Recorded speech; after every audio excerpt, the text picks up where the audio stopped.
Missing 411 es un término que se ha usado para describir las enigmáticas desapariciones de personas en parques nacionales y áreas remotas, donde las circunstancias que rodean a estos casos son a menudo inexplicables y acompañadas de patrones inusuales y una falta de evidencia clara. Por los casos que veremos a continuación, este fenómeno no solo se limita a la vastedad de la naturaleza, se extiende a situaciones igualmente misteriosas en embarcaciones y núcleos urbanos. Al observar estas desapariciones en contextos más complejos y poblados, me surge la idea de denominarlo Missing 412, un concepto que amplía la definición original para incluir estos escenarios adicionales, cargados de misterio y omnipresencia. En nuestro episodio de hoy, que será más largo de lo habitual, exploraremos a fondo estos casos, así que pónganse cómodos y prepárense para un viaje intrigante a través de los laberintos de lo desconocido. En el tranquilo amanecer de un día de invierno, Christopher Tompkins salió de su hogar en Georgia, sin saber que se adentraba en un misterio insondable. Su desaparición, ocurrida entre los árboles de un bosque aparentemente ordinario, plantea preguntas que desafían a los más experimentados investigadores. ¿Qué secretos oculta ese día de enero de 2002? Esta es la historia de un hombre que se esfumó, dejando tras de sí un enigma que aún perdura. El misterio tiene oscuras historias que claman ser contadas. Yo soy Paul, y esta es una de esas historias.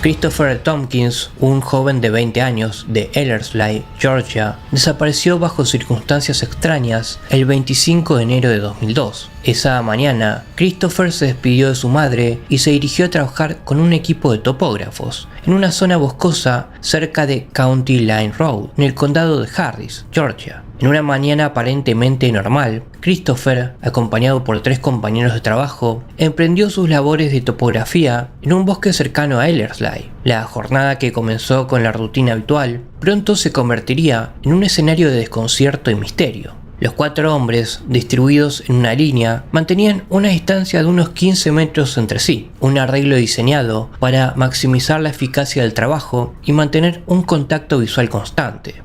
A medida que avanzaban, la densidad del bosque les rodeaba, creando un telón de fondo silencioso y solitario para su labor. Después del almuerzo, en un instante que desafía toda lógica, Christopher desapareció de su lugar asignado en la formación. Esta desaparición no fue precedida por ningún ruido de disturbio ni señal alguna que pudiera indicar un evento inusual. La rapidez con la que ocurrió dejó a sus compañeros en un estado de confusión y sorpresa. Cuando los compañeros de Christopher regresaron al lugar donde lo habían visto por última vez, se toparon con un escenario desconcertante. Una de sus botas estaba enganchada en una cerca de alambre de púas, como suspendida en el tiempo y el espacio. Junto a esta encontraron retazos de tela azul, presumiblemente de los pantalones que llevaba puesto aquel día. Debajo de la cerca, en una dispersión caótica, yacían monedas que había caído de su bolsillo, esparcidas en el suelo como las piezas de un rompecabezas sin resolver. El terreno más allá de la cerca presentaba un aspecto inhóspito y pantanoso, una maraña de vegetación y terreno irregular que dificultaba cualquier intento de búsqueda. Esta área, que parecía casi intransitable, planteaba más preguntas. ¿Cómo podría Christopher, si es que cruzó la cerca, haber navegado el terreno sin dejar rastro alguno? ¿Y cómo es que en una formación tan estratégica su desaparición pasó inadvertida, incluso por sus compañeros, a pocos metros de distancia? El análisis inicial de la desaparición de Christopher plantea un escenario tan misterioso como desconcertante. La escena donde fue visto por última vez sugiere una serie de eventos extraordinarios y difíciles de explicar. La bota enganchada en la cerca y los retazos de tela de sus pantalones, junto con las monedas esparcidas por el suelo, indican que algo inusual ocurrió. La teoría de que fue arrancado de sus botas y arrastrado a través de la cerca parece plausible, dada la disposición de estos objetos. Sin embargo, la falta de marcas claras o señales de lucha complica esta teoría. La posición en que las monedas cayeron sugiere que Christopher pudo haber estado boca abajo o de lado en ese momento, lo que plantea la siguiente pregunta: ¿qué fuerza o evento podría haber causado una situación así? Esta incógnita ha llevado a algunos a especular sobre la intervención de una entidad o una fuerza desconocida, algo que va más allá de una simple huida o un accidente. Cuando sus compañeros de trabajo notaron su ausencia, informaron a la policía. La respuesta inicial de las autoridades fue sugerir que el joven, por razones desconocidas, decidió abandonar voluntariamente su vida y empezar de nuevo en otro lugar. Esta teoría, sin embargo, fue recibida con escepticismo por la familia y amigos de Christopher, quienes conocían sus circunstancias personales y sus patrones de comportamiento. La falta de evidencia de planificación o intención, junto con el hecho de que dejó atrás pertenencias personales, contradecía la idea de una partida premeditada. La familia, insatisfecha con la explicación de la policía, llevó el caso a la Oficina de Investigación de Georgia. Sin embargo, a pesar de los esfuerzos de la FBI, las respuestas definitivas sobre lo que le sucedió a Christopher siguen siendo esquivas. La aparición de su otra bota, encontrada meses después en una propiedad privada, a al menos 900 metros de distancia del lugar de trabajo, añadió otra capa de misterio al caso. Esta nueva evidencia parecía desafiar toda lógica, ya que la distancia y la ubicación de la bota eran difíciles de reconciliar con cualquier teoría de huida o accidente ordinario. Además, los informes de comportamiento inusual observado por su empleador en los días previos a su desaparición contrastan con las afirmaciones de su madre, quien insistió en que no había notado nada fuera de lo común de su hijo. Este conjunto de circunstancias y evidencias, algunas contradictorias y otras simplemente inexplicables, hacen que el caso de Tompkins se destaque no solo como un misterio sin resolver, sino también como un desafío a las explicaciones convencionales. La investigación policial y las acciones de la Oficina de Investigación de Georgia han sido un aspecto crucial en la búsqueda de respuestas. Más de 2 décadas después de su desaparición, el caso permanece sin resolver, manteniendo la incertidumbre y el misterio en torno a lo que realmente le sucedió al joven aquel día en 2002. Tras la desaparición y dada la falta de respuestas concretas de sus compañeros de trabajo, la familia Tompkins realizó su propia búsqueda. Al no encontrar a Christopher, la familia y los amigos peinaron los bosques alrededor del área de trabajo, pero sus esfuerzos no dieron frutos. Encontraron algunos objetos personales, pero él seguía desaparecido. El sheriff del condado de Harris, Mike Jolly, afirmó que se tomaron el caso muy en serio y realizaron búsquedas exhaustivas, incluyendo el uso de canes rastreadores y la exploración de estanques cercanos. Con recursos limitados, la FBI tomó el mando de la investigación, lo que llevó al hallazgo de la otra bota de Christopher. Inicialmente se asumió que el joven simplemente había abandonado el sitio de trabajo y posiblemente se había ido en un automóvil. Sin embargo, esta teoría cambió con el tiempo, debido a la falta de contacto de Christopher con su madre y otras circunstancias sospechosas. La falta de contacto de Christopher con su madre llevó al sheriff a especular que podría haber ido a una gran ciudad y enfrentado algún percance ahí. Sin embargo, la familia discrepa con esta teoría. Argumentan que no creen que simplemente haya caminado lejos, especialmente bajo circunstancias tan extrañas y con un solo zapato. La familia sigue pensando que algo más sucedió y que posiblemente alguien sabe lo que pasó, pero no lo ha revelado. Recientemente la FBI formó una unidad especializada en casos sin resolver. Esta nueva iniciativa ha dado esperanzas a la familia Tompkins de que finalmente puedan obtener respuestas sobre lo que le sucedió a Christopher. A pesar de la falta de certezas y la ausencia de respuestas concretas, las diversas hipótesis han surgido tanto en la investigación oficial como en las especulaciones públicas. Una de las teorías consideradas implica la posible participación de los compañeros de trabajo de Christopher. A pesar de que nunca fueron nombrados como sospechosos, 2 de ellos tenían antecedentes penales. Además, uno de los compañeros contrató un abogado una semana después de la desaparición. También está la teoría de la huida voluntaria. La policía sugirió públicamente que el joven podría haber decidido abandonar su vida actual para empezar una nueva. Sin embargo, esta teoría, como mencionamos antes, está cuestionada debido a las circunstancias inusuales de su desaparición, como dejar atrás una de sus botas en una cerca y desaparecer sin ser notado por sus compañeros.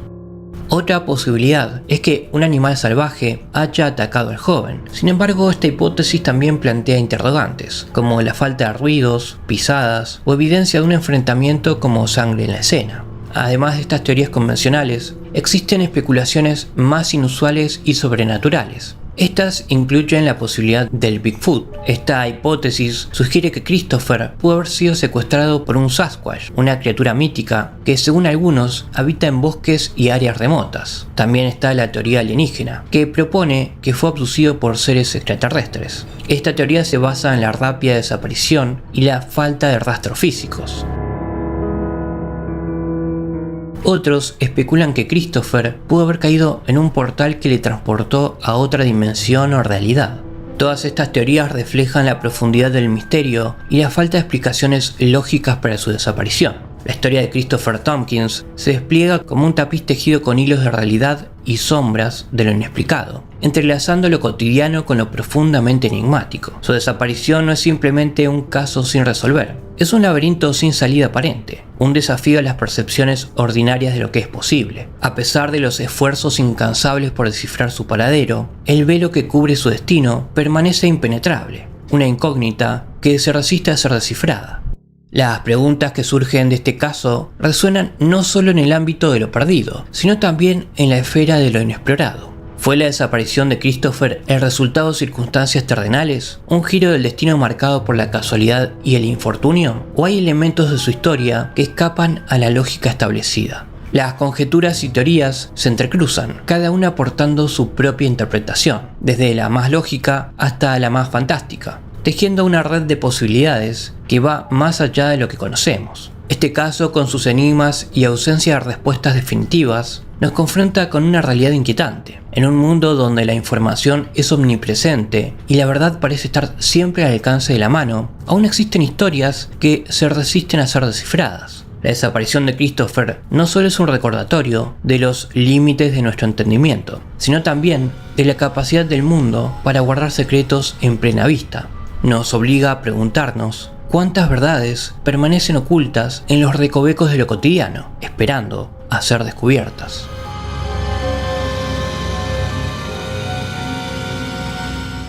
Aunque las tribus nativas de la zona de Oregon conocían desde hacía tiempo la mística y en ocasiones los peligros del lago del cráter, no fue hasta 1853 cuando John Wesley Hillman dio a conocer al mundo la existencia de esta enigmática extensión de agua. También experimentarían colectivamente por sí mismos numerosos incidentes y sucesos extraños en la zona. Entre estos, extrañas muertes, desapariciones, actividad ovni paranormal y numerosos avistamientos de extrañas criaturas cuyas descripciones son poco menos que monstruosas.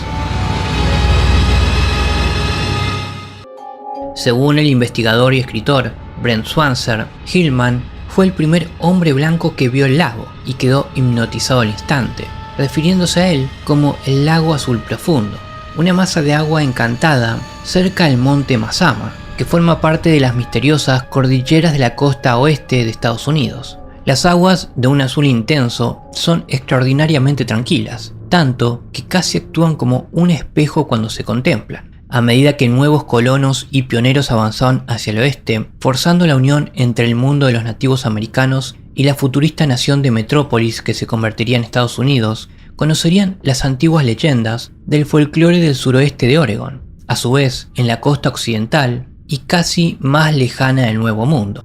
Curiosamente, la profundidad media del lago del cráter lo convierte en el tercero más profundo del mundo. Sin embargo, debido a su profundidad, las leyendas locales sugerían que no tenía fondo. Si atendemos a las conexiones entre ovnis, fenómenos paranormales y monstruos, quizás las aguas no fueran literalmente sin fondo, pero tal vez contuvieran una entrada a la tierra interior. El mencionado Hillman formó parte de uno de los primeros relatos legendarios de los colonos de la zona. En 1853, Hillman, junto con otros dos colonos de la zona, Henry Klippel y Isaac Skitters, dirigiría una misión de búsqueda de un minero desaparecido, conocido localmente como Sit 'em Up. Según la historia, este misterioso minero tenía la costumbre de adentrarse en los bosques de los alrededores. Sin embargo, luego regresaba con abundante oro. Nunca revelaba de dónde sacaba el valioso metal, por lo que muchos sospechaban que había descubierto su propia mina de oro o que tenía una cabaña secreta en algún lugar del bosque. No ocultaron entre ellos que además de buscar al minero desaparecido, también iban a buscar activamente y reclamar para sí al menos una parte de esa aparente riqueza. En ese momento apenas había cartografiado o explorado las zonas circundantes. Con esto en mente, los 3 hombres partieron literalmente sin ninguna pista de dónde podría estar el misterioso escondite. Tal vez, en contra de lo más sensato, los 3 hombres se separarían para cubrir más terreno con mayor rapidez, llevándose cada uno una parte de la búsqueda. El grupo de Skitters, tras buscar algún tiempo sin éxito, se topó de repente con el excitado Hillman. Afirmó haber encontrado la cabaña misteriosa y las riquezas. Cuando el grupo partió en sus corceles para seguir a Hillman, que también afirmaba que existía un mapa de las propias minas, su animal se tambaleó de repente y se precipitó junto con Hillman hacia la muerte por el borde de uno de los muchos acantilados. La cabaña del misterio sigue siendo exactamente eso. En épocas más contemporáneas se han producido muchas muertes y desapariciones extrañas, algunas de las cuales veremos en breve. Quizás una de las muertes más raras de las que se tiene constancia fue la de un tal señor Cornelius en julio de 1947, víctima de un aparente suicidio repentino. Esa tarde de verano, Cornelius paseaba alegremente por la zona con su esposa. De repente, la conducta del hombre cambió un poco. Le entregó a su mujer su dinero y, como si estuviera en una especie de trance, se sentó en lo alto de un empinado banco de nieve y se dejó deslizar, directo hacia el lago. A medida que aumentaba la velocidad y perdía el control de su descenso, se rompió una pierna. Pero, cuando llegó al fondo, en lugar de esperar a que lo socorrieran, se puso de pie y se lanzó al lago, donde finalmente se ahogaría.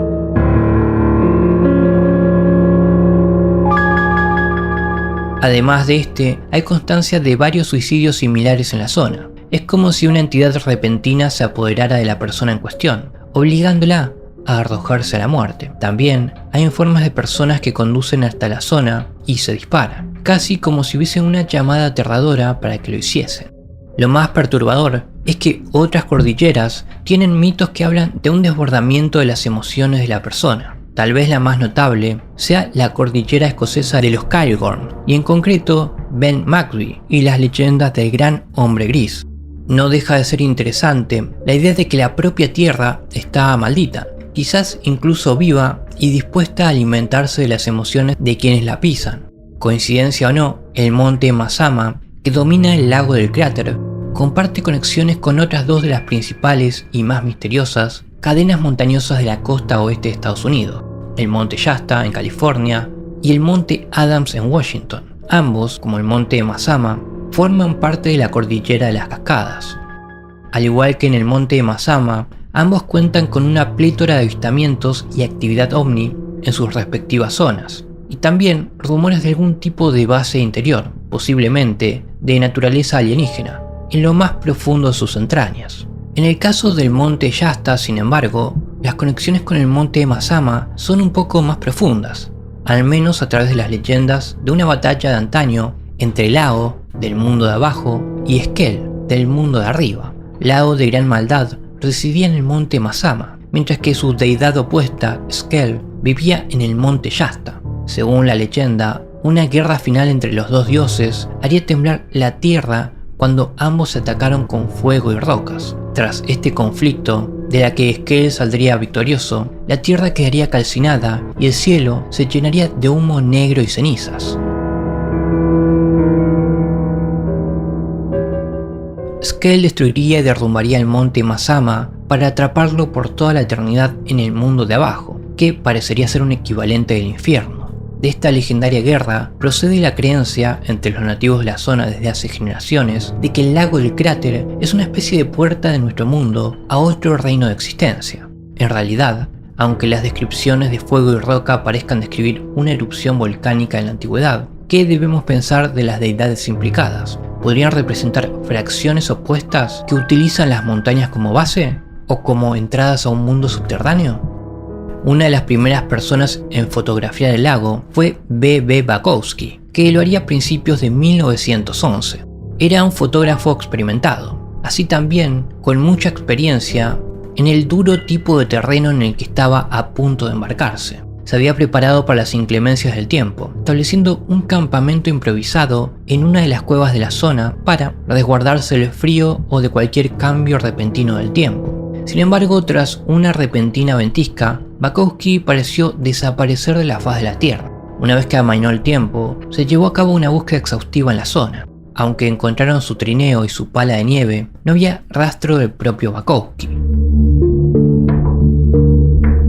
Más de medio siglo después, en enero de 1975, otro fotógrafo desapareció en la región en circunstancias muy similares. Charles McCullagh había emprendido el año anterior un viaje a dedo por todo Estados Unidos con el objetivo de capturar el mayor número posible de fotografías únicas en su experiencia igualmente única. En los primeros días de 1975, el hombre era huésped de un amigo en Oregon y tomó la decisión de aventurarse hasta el lago del cráter y captar por sí mismo su aparente belleza. Fue una decisión que acabaría costándole la vida. Tras una semana de ausencia sin retorno ni contacto, un grupo de búsqueda se puso en marcha para buscarlo. Poco después, el FBI se haría cargo de la búsqueda. Aunque al principio el terreno estaba enterrado bajo varios metros de nieve, toda la región fue registrada en múltiples ocasiones. Incluso cuando la nieve se sometió al sol de la primavera, no apareció ninguna pista del cuerpo del fotógrafo. Entonces, en octubre de 1976, más de 18 meses después de su desaparición, se hizo un sombrío descubrimiento. En un cañón, a más de 20 kilómetros de la zona donde McCullagh había hecho su campamento base, se recuperó una mochila maltrecha, rota y destrozada. En su parte lateral estaban las llaves del mismo modelo de vehículo que poseía el desaparecido. Los guardas forestales encargados del repentino hallazgo, Larry Smith y Marion Jack, organizarían una búsqueda en la zona. Poco después, se desenterraron restos de huesos humanos cerca de Baby Creek. Cerca de un tronco había un par de vaqueros similares a los que llevaba McCullagh cuando emprendió su misión fotográfica en enero de 1975. Teniendo en cuenta que habían pasado más de 18 meses, los vaqueros o jeans estaban en muy buen estado. De hecho, estaban casi nuevos. No había ninguna otra prenda de vestir cerca, aparte de un calcetín que sobresalía de cada pernera del pantalón vaquero. Dentro de los calcetines había huesos de los dedos de los pies rotos. Aún más extraño, en las perneras de los pantalones había huesos parcialmente de espinillas humanas. En las piernas de los pantalones vaqueros se encontraron fragmentos de huesos humanos de la espina dorsal. Los pantalones estaban en una posición como si el antiguo usuario estuviese en proceso de desabrochárselos para quitárselos, posiblemente para retirarse a dormir. No aparecieron más restos. Un investigador declaró que parecía como si el usuario de los vaqueros simplemente se hubiese derretido. A poco más de 3 metros se descubrió la corona de un cráneo junto con otros fragmentos de cráneo. Nunca se descubrió más de McCullagh, ni siquiera algún tipo de identificación. Está legalmente declarado muerto, pero se desconoce su paradero y su destino. También hay varios misterios de la aviación relacionados con el lago del cráter. Todos estos son tan extraños como intrigantes. A principios de 1944, por ejemplo, se produjo la extraña desaparición, nada menos que a plena luz del día, de un avión Grumman torpedo. Mientras volaba en formación, uno de los pilotos miró a su alrededor para ver al otro avión. Sin embargo, para su incredulidad, su compañero de vuelo había desaparecido, como si simplemente se hubiese fumado. La versión oficial fue que el avión se había impactado contra el lago y se había hundido. Pero quizás uno de los incidentes más extraños fue el de Dave Nunn, que en agosto de 1978, tras llevar a su hija y a su nieto de Klamath Falls a Salem, emprendía el viaje de vuelta en su pequeña avioneta Cessna. Con él viajaban 2 estudiantes de pilotaje. Esa misma noche, la esposa de Nunn, Jean Nunn, se despertó de repente a las 9:30 p.m. Había sentido una mano sobre su pierna. No era violenta ni la agarraba, pero la sobresaltó. Fue un momento en el que pensaría una y otra vez durante los años y meses siguientes. Justo en el momento en que se despertó, el avión de su marido desapareció del radar. A pesar de una intensa búsqueda en la zona de su última localización, nunca aparecieron restos ni cadáveres, al menos durante los siguientes 7 años.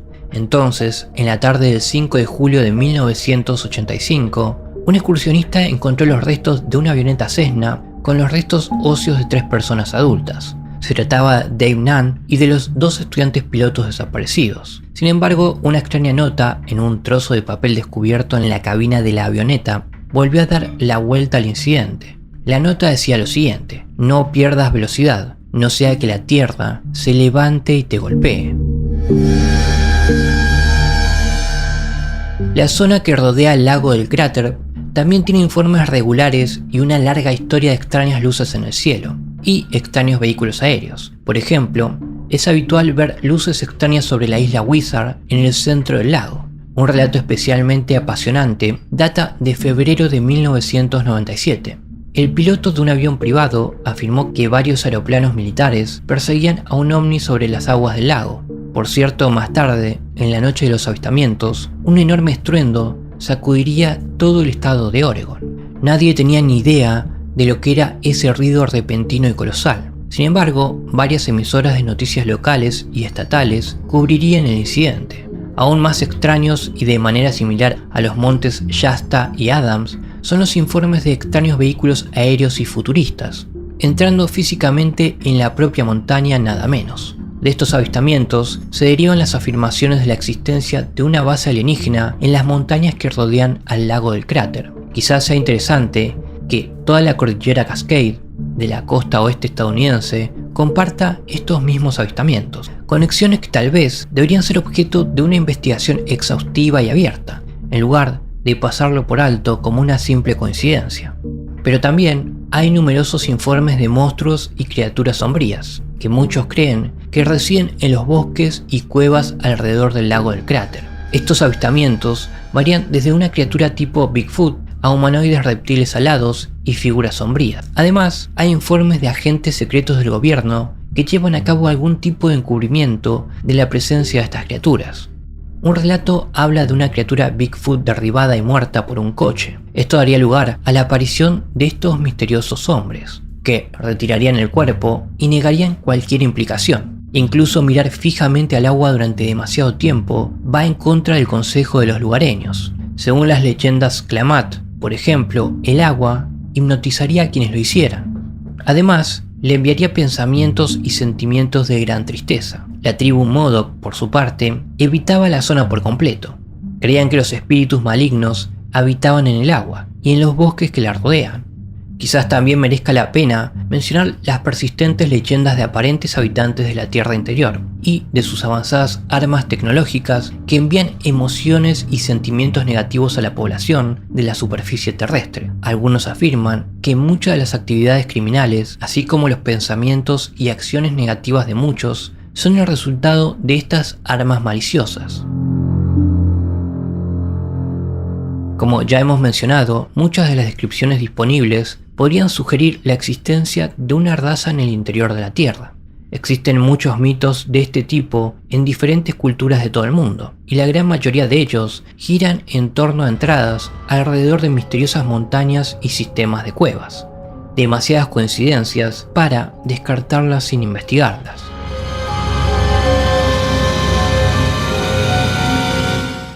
En el corazón de Sicilia, Italia, un jardinero desaparece misteriosamente ante los ojos atónitos de testigos. Hoy nos adentraremos en un relato envuelto de enigma, donde lo inexplicable y lo sobrenatural te retan a cuestionar lo imposible. ¿Un viaje interdimensional o un mito tejido en el tiempo? La historia del italiano Alberto Gordini de 1753 podría encajar tanto en los círculos sobrenaturales como en los de ovnis, y como ocurre con todos los relatos de este tipo, existe cierta discrepancia en cuanto a su autenticidad y la exactitud de los pormenores. De hecho, el incidente tiene elementos tanto de realidad como de leyenda, aunque existen varias versiones ligeramente diferentes del relato, especialmente en la era de internet. Parece que la leyenda se originó en Italia.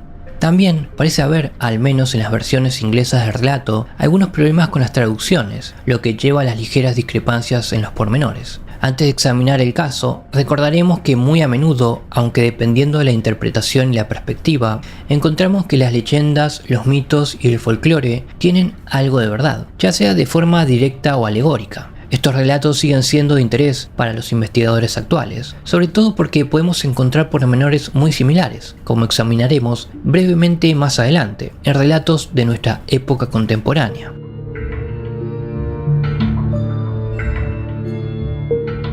El incidente en cuestión sucedería el 3 de mayo de 1753, en Sicilia. Gordini y su esposa y varios testigos más estaban disfrutando de un paseo cuando el jardinero simplemente se desvaneció en el aire. El incidente se produjo ante los ojos de los presentes y quedaron temporalmente en estado de shock. Sin embargo, volvieron en sí y empezaron a cavar en el lugar donde Gordini había sido visto por última vez, pensando que podría haber caído en un pozo invisible. La excavación frenética continuó durante algún tiempo, pero no había rastro del hombre. Parecía haberse desvanecido totalmente. Ni que decir tiene que entre los testigos reinaba la confusión y la incredulidad, y muy probablemente, dada la época, un sentimiento de sospecha ante sucesos tan extraños. Sin embargo, más de 2 décadas después, el relato haría un giro aún más raro y desconcertante. 22 años después, Gordini se materializó de repente exactamente en el lugar en el que había desaparecido, y lo que es más, ignoraba por completo que hubiese pasado algo fuera de lo normal. No recordaba haber desaparecido. La gente del pueblo se ocupó de él. Sin embargo, la opinión general era que la experiencia que había vivido lo había dejado débil mental, hasta que el padre Mario, que según cuentan también era médico, se reunió con Gordini. Para entonces, gran parte de lo sucedido había vuelto a la mente del desdichado. Además, a diferencia de otros que habían escuchado su historia, Mario creyó en su relato. Comprendió que para Gordini solo habían transcurrido unos segundos, mientras que en realidad habían pasado más de 20 años. Gordini le contó a Mario que el día en cuestión, mientras paseaba con su mujer y unos amigos, se encontró de repente en algo parecido a un túnel. No tenía ni idea de cómo había llegado al interior de aquel extraño pasadizo. Sin embargo, siguió adelante y se dio cuenta de que había una vaga luz blanca delante. A medida que avanzaba, observó mecanismos extraños que no reconocía, pero que eran vibrantes y estaban llenos de actividad. Se adentró en la pasarela y observó lo que parecía ser un gran lienzo cubierto de estrellas y puntos. Además, este extraño objeto parecía palpitar como si estuviese vivo.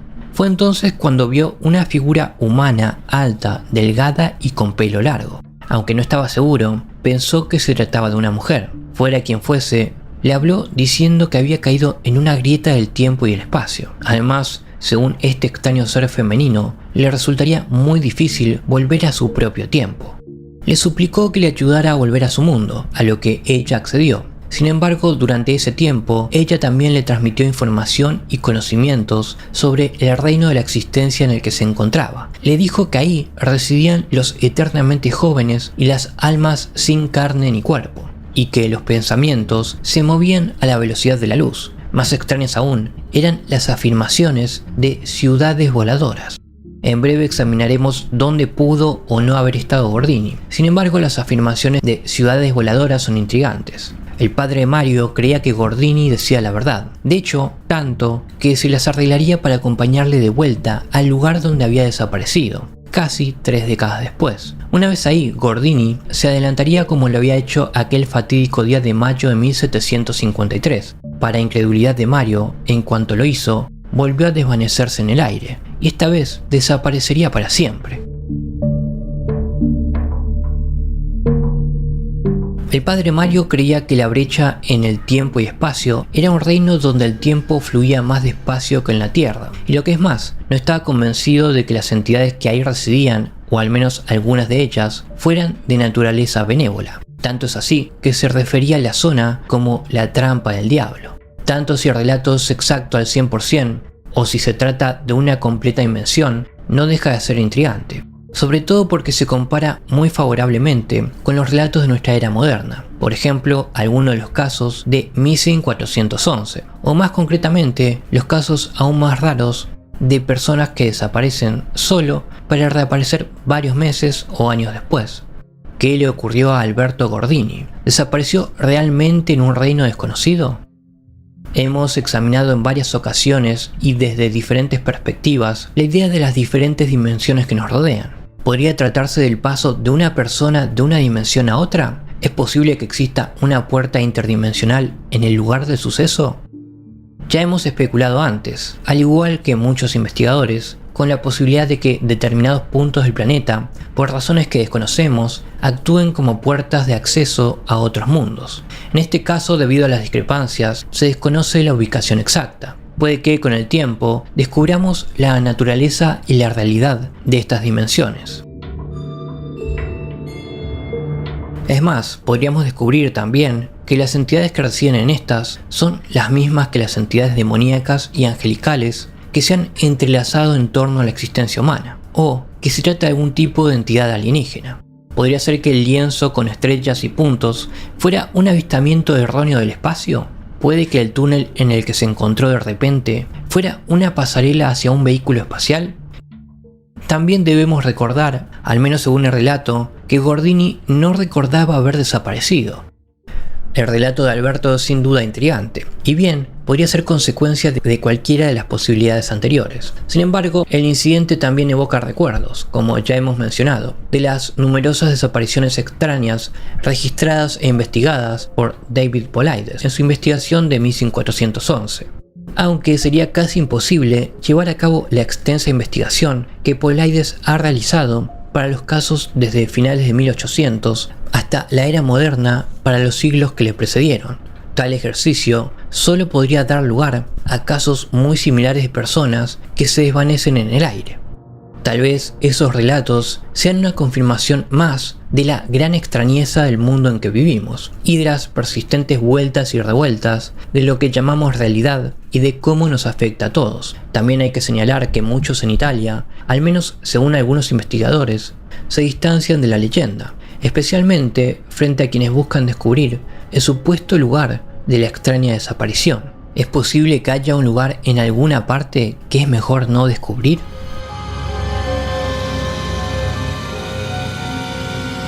Una noche ordinaria que se transformó en un escenario de misterio, un joven padre de familia se esfumó sin dejar rastro, sumergiendo a su esposa Brittany en una búsqueda angustiosa y desesperada. La desaparición plantea una pregunta inquietante: ¿cómo es posible que alguien en pleno siglo XXI y en una zona urbanizada simplemente desaparezca sin más? Este caso, que tiene ciertas similitudes con los sucesos inexplicables de Missing 411, donde personas se esfuman en circunstancias misteriosas, a menudo en entornos naturales, nos lleva a preguntarnos: ¿podría haberse cruzado este hombre con una realidad paranormal o inexplicada, similar a estos casos enigmáticos, o puede tener una explicación más mundana? La historia de Tyler y Brittany empezó en 2013, en un encuentro fortuito mientras trabajaban juntos. Fue una de esas raras ocasiones en la vida donde dos personas simplemente conectan, ya sea como amigos o como algo más. Y eso fue exactamente lo que les pasó. Unos años después, Tyler le propuso matrimonio y en otoño de 2017 se convirtieron en marido y mujer, dándole la bienvenida, poco después, a su hijo Aaron. Brittany siempre describió a Tyler como un hombre de familia dedicado, una persona amable, trabajadora, divertida y un excelente proveedor. Tyler, siendo gerente de un Wendy's en Wilmington, Ohio, a unos 30 minutos de su hogar, era conocido por ser un empleado confiable, que nunca faltaba al trabajo. Su vida, llena de promesas y sueños, apenas comenzaba. El 23 de febrero de 2019, el día de cumpleaños número 23 de Brittany, empezó de manera inusual para la pareja. Se levantaron tarde y tuvieron que apresurarse para llegar a tiempo a casa de los padres de Tyler, en Columbus, para almorzar. Tras recoger las cosas de su bebé y unirse a la celebración, Tyler tenía planes para llevar a Brittany a una noche especial en la ciudad, mientras sus padres cuidaban a Aaron, su hijo de 20 meses. Salieron de su casa en Wilmington alrededor de las 11 de la mañana y tras un viaje de una hora por la ruta 71 hasta Columbus, despidieron a Aaron con un beso, prometiéndole volver al día siguiente. En una noche que debía ser de celebración y alegría, se desplegó un inquietante misterio. Tyler y Brittany Davis, un joven matrimonio, se dirigieron al Hotel Hilton en Easton, con planes de disfrutar la vida nocturna del sábado y de un relajante domingo de masajes y compras. La ubicación del hotel, cerca de una plaza comercial de lujo con tiendas como Tiffany's, aumentaba la expectativa de Brittany para el día siguiente. Esa noche, en su habitación de hotel, la pareja se relajó viendo televisión a la espera de que Sean Hughes, un amigo cercano de la Universidad de Tyler, se uniera a ellos para una noche de diversión en los bares. Entre las 8:30 y las 9 p.m, el trío salió del hotel para dirigirse a los bares locales, Bar Louie y Adobe Gillies, donde todo parecía normal y divertido. Más tarde tomaron un Uber hacia el club de striptease Casa de Muñecas en Northside, continuando la fiesta hasta casi las 3 a.m. Al regresar al hotel, Tyler se quedó dormido en el auto. Al llegar al Hilton a las 3:18 am, Jan y Brittany despertaron a Tyler, quien parecía confundido y agitado, insistiendo en que no estaba en el hotel correcto y comenzó a alejarse del lugar. Jan siguió a Tyler prometiendo a Brittany que lo cuidaría, mientras ella subía a su habitación. Brittany no podía imaginar que esa sería la última vez que vería a su esposo.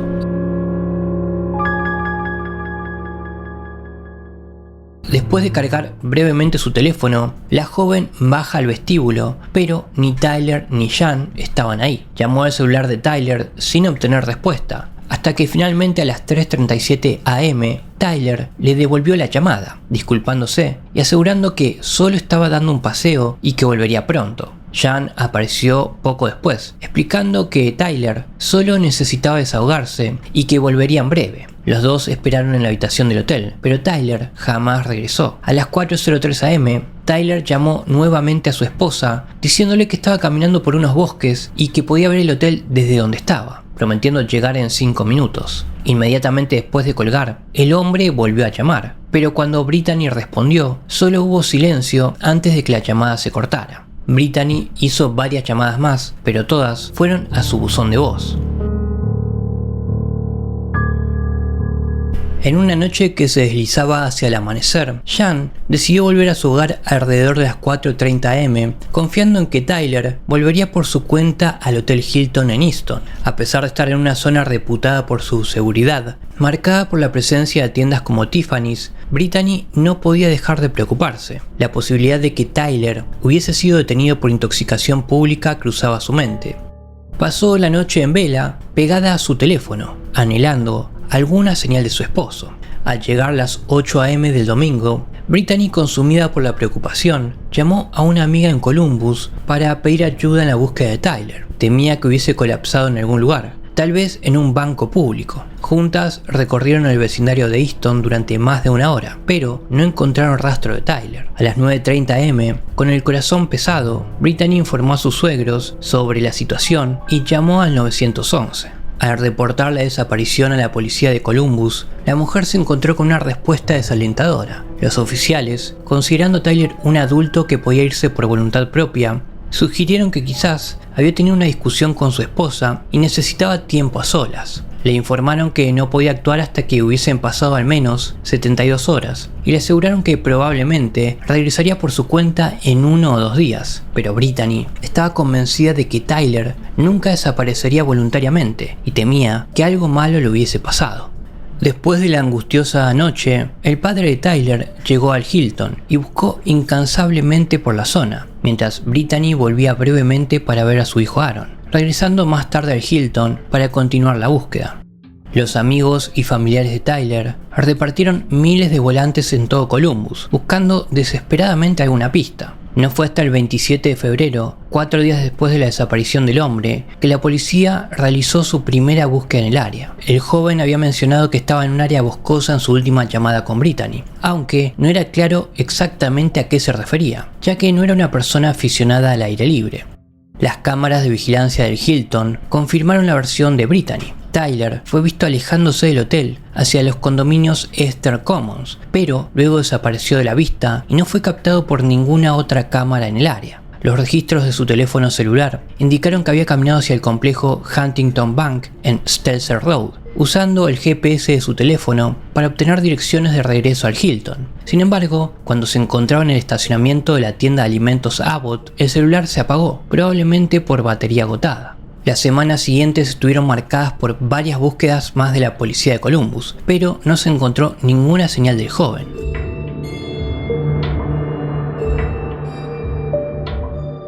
A un mes de su última aparición, el misterio de su paradero seguía sin resolverse, dejando a la policía y a su familia en un estado de incertidumbre y preocupación. En un esfuerzo desesperado por encontrar respuestas, Brittany lanzó otra petición pública para encontrar a su esposo, manteniéndose valientemente optimista, aunque cada día que pasaba sin noticias de Tyler la sumía en una mayor angustia. Expresó su determinación de ser fuerte por su hijo hasta el retorno de Tyler. tengo que ser fuerte por mi hijo, hasta que Tyler vuelva, porque eso es lo que él querría que hiciera, afirmó con esperanza y preocupación. La investigación reveló un silencio inquietante. No había actividad en el teléfono celular de Tyler desde su última conversación con Brittany. No había intentado acceder a su cuenta bancaria común ni usado sus tarjetas de crédito. Y tampoco había señales de actividad en sus cuentas de redes sociales. Era como si Tyler hubiese desaparecido en el aire. Brittany estaba convencida de que no los había abandonado voluntariamente a ella y a su hijo. La posibilidad de que hubiese sido víctima de un crimen era una realidad aterradora y también difícil de aceptar. Cuando le pidieron un mensaje para Tyler, la mujer respondió con emoción lo siguiente: le diría que lo amo mucho y que solo necesito que vuelva a casa porque no puedo hacer esto sola. Sin embargo, pasó otro mes sin ninguna novedad. Con un tono de resignación y miedo, la mujer expresó su convicción de que Tyler jamás se iría sin más, especialmente dejando atrás a su hijo y a sus padres. A pesar de no encontrar pistas sobre el paradero del hombre, la policía admitió que era inusual que desapareciera por capricho, especialmente después de haber restado inicialmente importancia a su desaparición. Ahora temían lo peor, que Tyler hubiese sido retenido contra su voluntad y tal vez asesinado. Dedicada a encontrar a su esposo, la mujer creó un sitio web y cuentas en redes sociales para compartir actualizaciones personales y aceptó numerosas solicitudes de entrevistas televisivas. La policía, por su parte, fue reservada con la información, destacando la especulación rampante en foros en línea. El sargento de policía de Columbus, Daniel Weaver, reconoció que la decisión inicial de esperar 72 horas antes de investigar fue un error. Una vez que se dieron cuenta de que Tyler probablemente no había desaparecido voluntariamente, comenzaron a investigar el caso de manera más agresiva. Los detectives lograron obtener registros telefónicos pormenorizados del proveedor de telefonía celular de Tyler, confirmando la narrativa de Brittany. Tyler tenía la intención de volver al hotel esa noche. Los registros mostraron que el hombre había pedido direcciones al Hilton a su asistente de voz. Claramente quería volver, pero por alguna razón no pudo. En una conferencia de prensa en octubre de 2019, Brittany y la policía de Columbus hicieron un llamamiento al público, enfatizando que había pasado mucho tiempo y que su familia merecía respuestas. La comunidad y las autoridades continuaban buscando desesperadamente cualquier pista que pudiera desvelar el misterioso destino del hombre.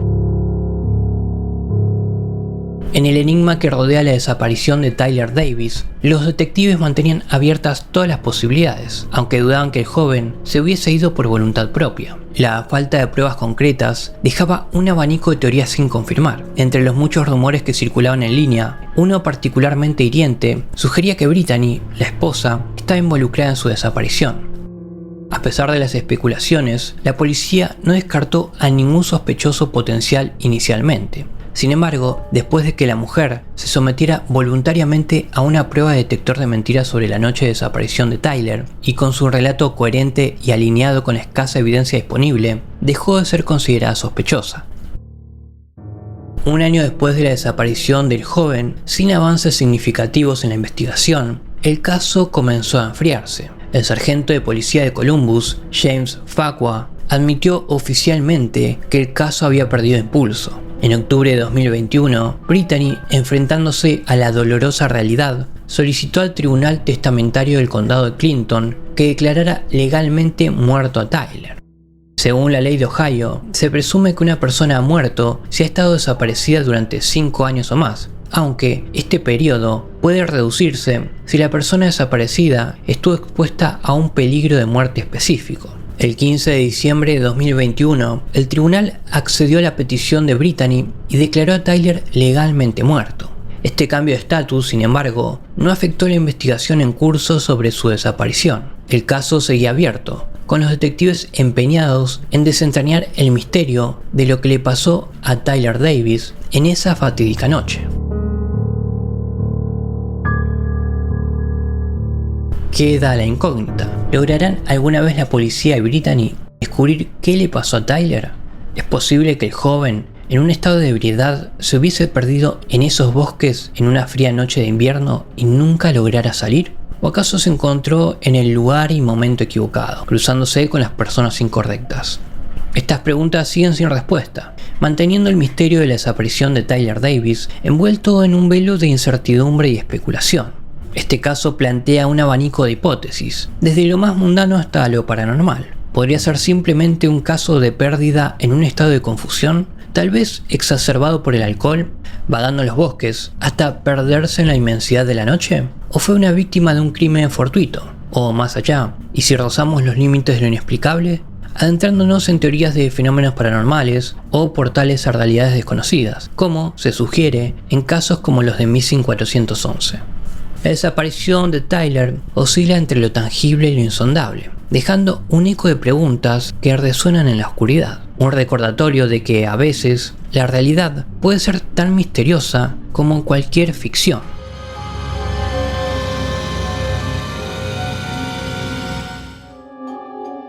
Jerry McCohen, de 48 años, fue visto por última vez aproximadamente entre las 4:30 y las 5:30 de la madrugada del 21 de septiembre de 2002 en su casa, en Malin, Oregon. Jerry se dirigió a cazar al parque para motos de nieve de Turk Knob, en el condado de Siskiyou, California, a 65 kilómetros del sur de Klamath Falls, con su arco y flechas habituales, prefiriendo este método a las armas de fuego. La zona donde él fue a cazar está a la sombra del monte Shasta. Jamás regresó y a pesar de un gran esfuerzo de búsqueda, nunca se ha descubierto ninguna prueba de su paradero. Jerry no era un novato en las actividades al aire libre y era conocido en la zona como un ávido y experimentado hombre de campo. Cultivaba papas, alfalfa y grano en la granja de su familia y vivía con sus padres, Clifford y Bertha McCohen. Era soltero, muy independiente y aunque vivía en casa de sus padres, iba y venía a su antojo. El día de su desaparición, McCohen salió de su casa en su camioneta GMC marrón de 1986. Él también, en su camioneta, llevaba una moto para explorar zonas salvajes. Se denunció la desaparición de Jerry cuando no regresó ese día a la excursión de caza. La camioneta de Jerry fue encontrada 2 semanas después de su desaparición, el 8 de octubre, al oeste de Medicine Lake Road, en una zona muy boscosa al sur del parque para motos de nieve Turk Knob, en el condado de Siskiyou. Unos cazadores habían comprado una caja de papas en un almacén de empaquetado, y en la pared había un cartel relacionado con la desaparición de Jerry y una foto de la camioneta. Cuando vieron su vehículo, supieron inmediatamente que pertenecía a McCohen. Rápidamente, los amigos y familiares de Jerry fueron al lugar y no tardaron en darse cuenta que algo no iba bien. La radio estaba apagada y la calefacción a tope. No había señales de él en el lugar, ni indicios tampoco de un crimen. La madre, Bertha McCohen, dijo lo siguiente: parecía más o menos como uno pensaría que él dejaría las cosas, aunque su desaparición es difícil de creer. Estamos tan bien como se puede, pero hay un verdadero desconcierto en todo el asunto. Cerca de 100 voluntarios peinaron una parte del Bosque Nacional de Modoc y la oficina del sheriff declaró que no se había encontrado ningún rastro del desaparecido, ni pista alguna. La búsqueda con equipos de caninos y también con helicópteros no dio ningún resultado. Los buscadores usaron GPS para asegurarse de que no se pasaba por alto ninguna zona, con una cobertura de 10 a 14 kilómetros cuadrados en los alrededores. Su madre dijo que sabía que su hijo estaba en problemas tan pronto como se enteró de que estaba desaparecido. Es una persona hogareña. Además, el cumpleaños de su padre era el miércoles y definitivamente no se lo habría perdido, dijo Bertha. Ella creía que algo malo le había pasado a su hijo. Creo que se encontró con algo malo. No creemos que condujera su camioneta hasta ese lugar. Además, normalmente dejaba una nota y ese día no lo hizo. La familia colocó 2.500 carteles por toda la zona, donde había información sobre una recompensa de $20.000. Los amigos de McCohen creían que había ido a cazar al pantano de Klamath, a 80 kilómetros al norte de Klamath Falls, en las zonas de Gerhardt o Christmas Valley. Su amigo Terry Guthrie, que conocía a Jerry desde que tenía 6 años, dijo lo siguiente: he cazado con él durante 18 años y cada vez que dejaba su vehículo nunca la cerraba con llave y esta vez estaba cerrada con llave. Son ciertas cosas como estas las que empezaron a hacerme creer que había algo más oscuro. No sabemos si Jerry bajó ahí con un propósito o siquiera si Jerry haya viajado hasta ahí en un principio, así que no tenemos ninguna explicación para la desaparición. Es extraño que no se encontrara ninguna señal de Jerry en la zona donde se descubrió su vehículo, sin pruebas de su arco y flechas, en una zona de pocos árboles y relativamente accesible. Hasta la fecha no se ha encontrado nada. La desaparición de Jerry sigue siendo un misterio.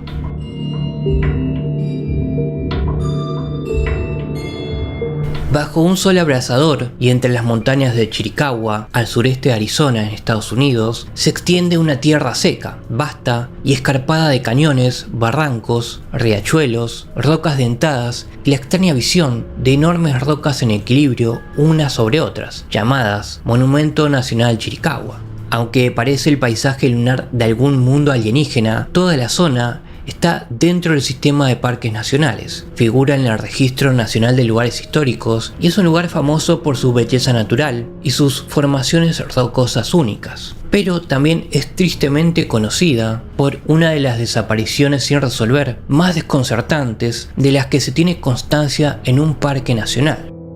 En 1980, Paul Fugate, entonces de 41 años, era empleado del Servicio de Parques Nacionales y llevaba años trabajando en el Monumento Nacional Chiricahua como guarda forestal encargado de hacer cumplir la ley. Era conocido como un guardabosques entusiasta, un aventurero consumado y un excursionista experimentado, muy conocedor del terreno y la geología de la región. Aunque en el pasado se había enfrentado a problemas disciplinarios por negarse a recortarse su barba salvaje, en general se le consideraba un miembro dedicado y honorable del servicio de guardas forestales. El domingo 13 de enero de 1980 por la tarde, Fugate le dijo al miembro del personal estacional que trabajaba con él que iba a salir a comprobar el sendero que llevaba a una nueva parcela de 400 acres adquirida por el parque llamada Faraway Ranch.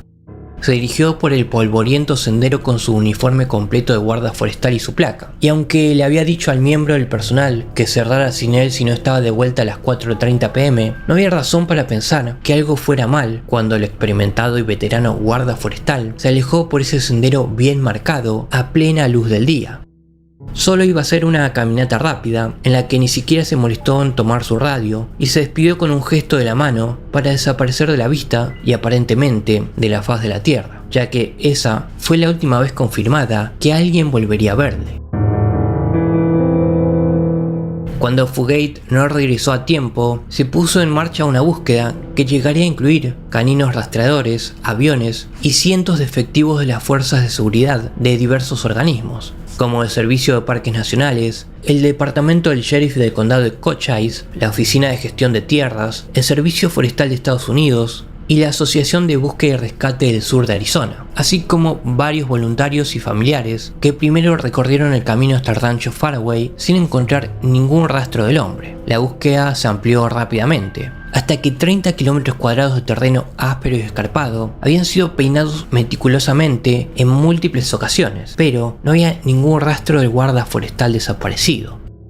Las fuerzas del orden, desesperadas, ofrecieron una recompensa de $5.000, que rápidamente se incrementó hasta los $20.000. La única pista prometedora que pudo obtenerse fue la de un testigo que, bajo hipnosis, afirmó haber visto a Fugate inconsciente en un camión entre dos hombres no identificados, pero no había absolutamente ninguna prueba que lo corroborara. El testigo admitió que podía haberse equivocado, que el vehículo había ido muy rápido y en definitiva se trataba de una pista inútil que no llevaba a ninguna parte. Se dio por hecho que había sido víctima de un crimen, pero no había nada que lo corroborara y todo era un misterio desconcertante. Mientras las autoridades buscaban desesperadamente pistas, circulaban muchas especulaciones. La principal teoría era que Fugate se había topado con traficantes de droga que operaban en la zona y que había sido asesinado o secuestrado. Pero tampoco hay pruebas reales de esto, aparte de la fugaz visión de que un testigo cree que la víctima estaba en un camión.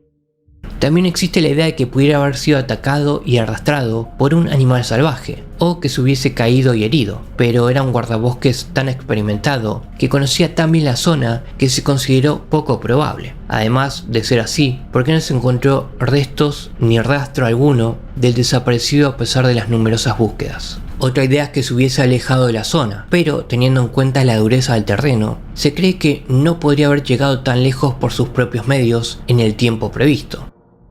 Otra teoría sugiere que Fugate desapareció intencionadamente. Una pista de esto es que había dicho al personal del centro de visitantes que cerraran si no había regresado a las 4:30 p.m, lo que sugiere que sabía que no volvería, pero teniendo en cuenta que se estima que salió de excursión a las 3 p.m, esto podría no significar nada. También hubo rumores de que había tenido problemas matrimoniales con su mujer, una fotógrafa del Laboratorio Lunar y Planetario de la Universidad de Arizona, llamada Dodi Fugate, aunque ella lo ha negado rotundamente. De hecho, no parece haber pruebas sólidas que indiquen en absoluto que hubiese querido alejarse de su vida y desaparecer, y además había dejado todo su dinero y pertenencias en su casa, así como su auto caro que había estado restaurando y su querido equipo fotográfico. No obstante, Howard Chapman, de la región occidental del NPS, proclamó en 1981, tras revisar los archivos, que Fugate había abandonado su puesto, algo que la familia de la víctima había rebatido con vehemencia. A pesar de los rumores y teorías de que Fugate tal vez siguiera vivo en algún lugar, tras años de callejones sin salida y ninguna información nueva, el Servicio de Parques Nacionales declaró finalmente a Paul Fugate oficialmente muerto en 1986, a pesar de no haber encontrado nunca rastro de él ni de sus restos. Pero este retraso en realidad supuso problemas para su esposa, ya que estaba segura de que debía estar muerto y no pudo cobrar prestaciones durante ese tiempo. De hecho, las autoridades han sido muy criticadas por la forma en que han llevado el caso, con acusaciones de que no tomaron las medidas adecuadas, como ampliar la zona de búsqueda más allá de los terrenos del parque, así como de que el FBI no se tomó el caso lo suficientemente en serio y trató de ignorarlo, negándose a implicarse. Su mujer dio a entender que el FBI escondía algo.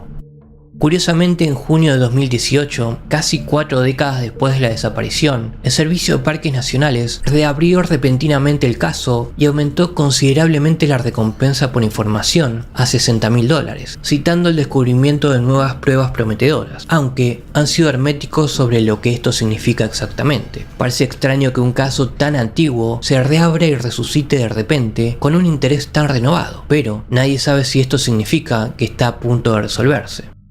¿Qué le ocurrió a Paul Fugate? ¿Fue víctima de un crimen? ¿Escapó de su vida? ¿Se perdió y murió en el mundo que tanto amaba? ¿O le sucedió algo más sobrenatural? Resulta especialmente extraño que casi todos los guardabosques que han desaparecido en los parques nacionales hayan sido encontrados, o al menos sus restos, pero Paul sigue siendo un enigma desconcertante décadas después, y no parece que su caso vaya a resolverse del todo pronto.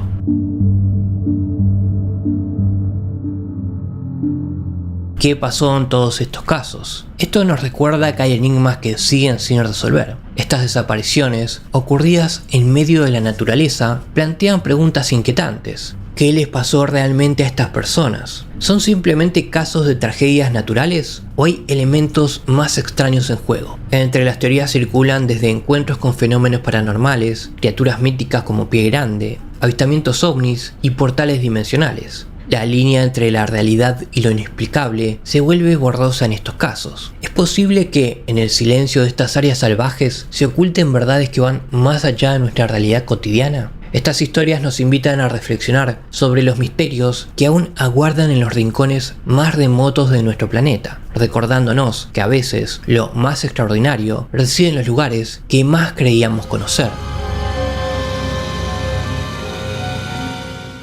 En abril de 2016, James Martin Roberts, de 19 años, era un estudiante online en Caldwell Community College y planeaba volver a matricularse a tiempo completo en la Universidad Apalache de Boone, Carolina del Norte, tras haber sido suspendido una vez por malas notas.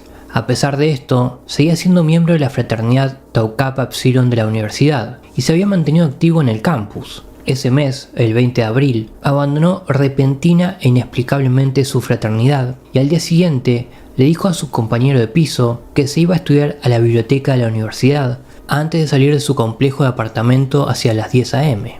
Después se le vería alejarse de la parada de autobús de los Applecart, cerca de Holmes Convocation Center del campus, a las 12:30 del mediodía, y a partir de ahí parece que siguió caminando hasta desaparecer de la faz de la tierra, ya que nadie le ha vuelto a ver desde entonces, lo que ha desencadenado un pertinaz misterio sin resolver que no se ha movido a pesar de los intensos esfuerzos por resolverlo. Cuando James no volvió a casa, No entró en clase ni se puso en contacto con nadie al día siguiente, y su presencia constante en las redes sociales cesó de repente.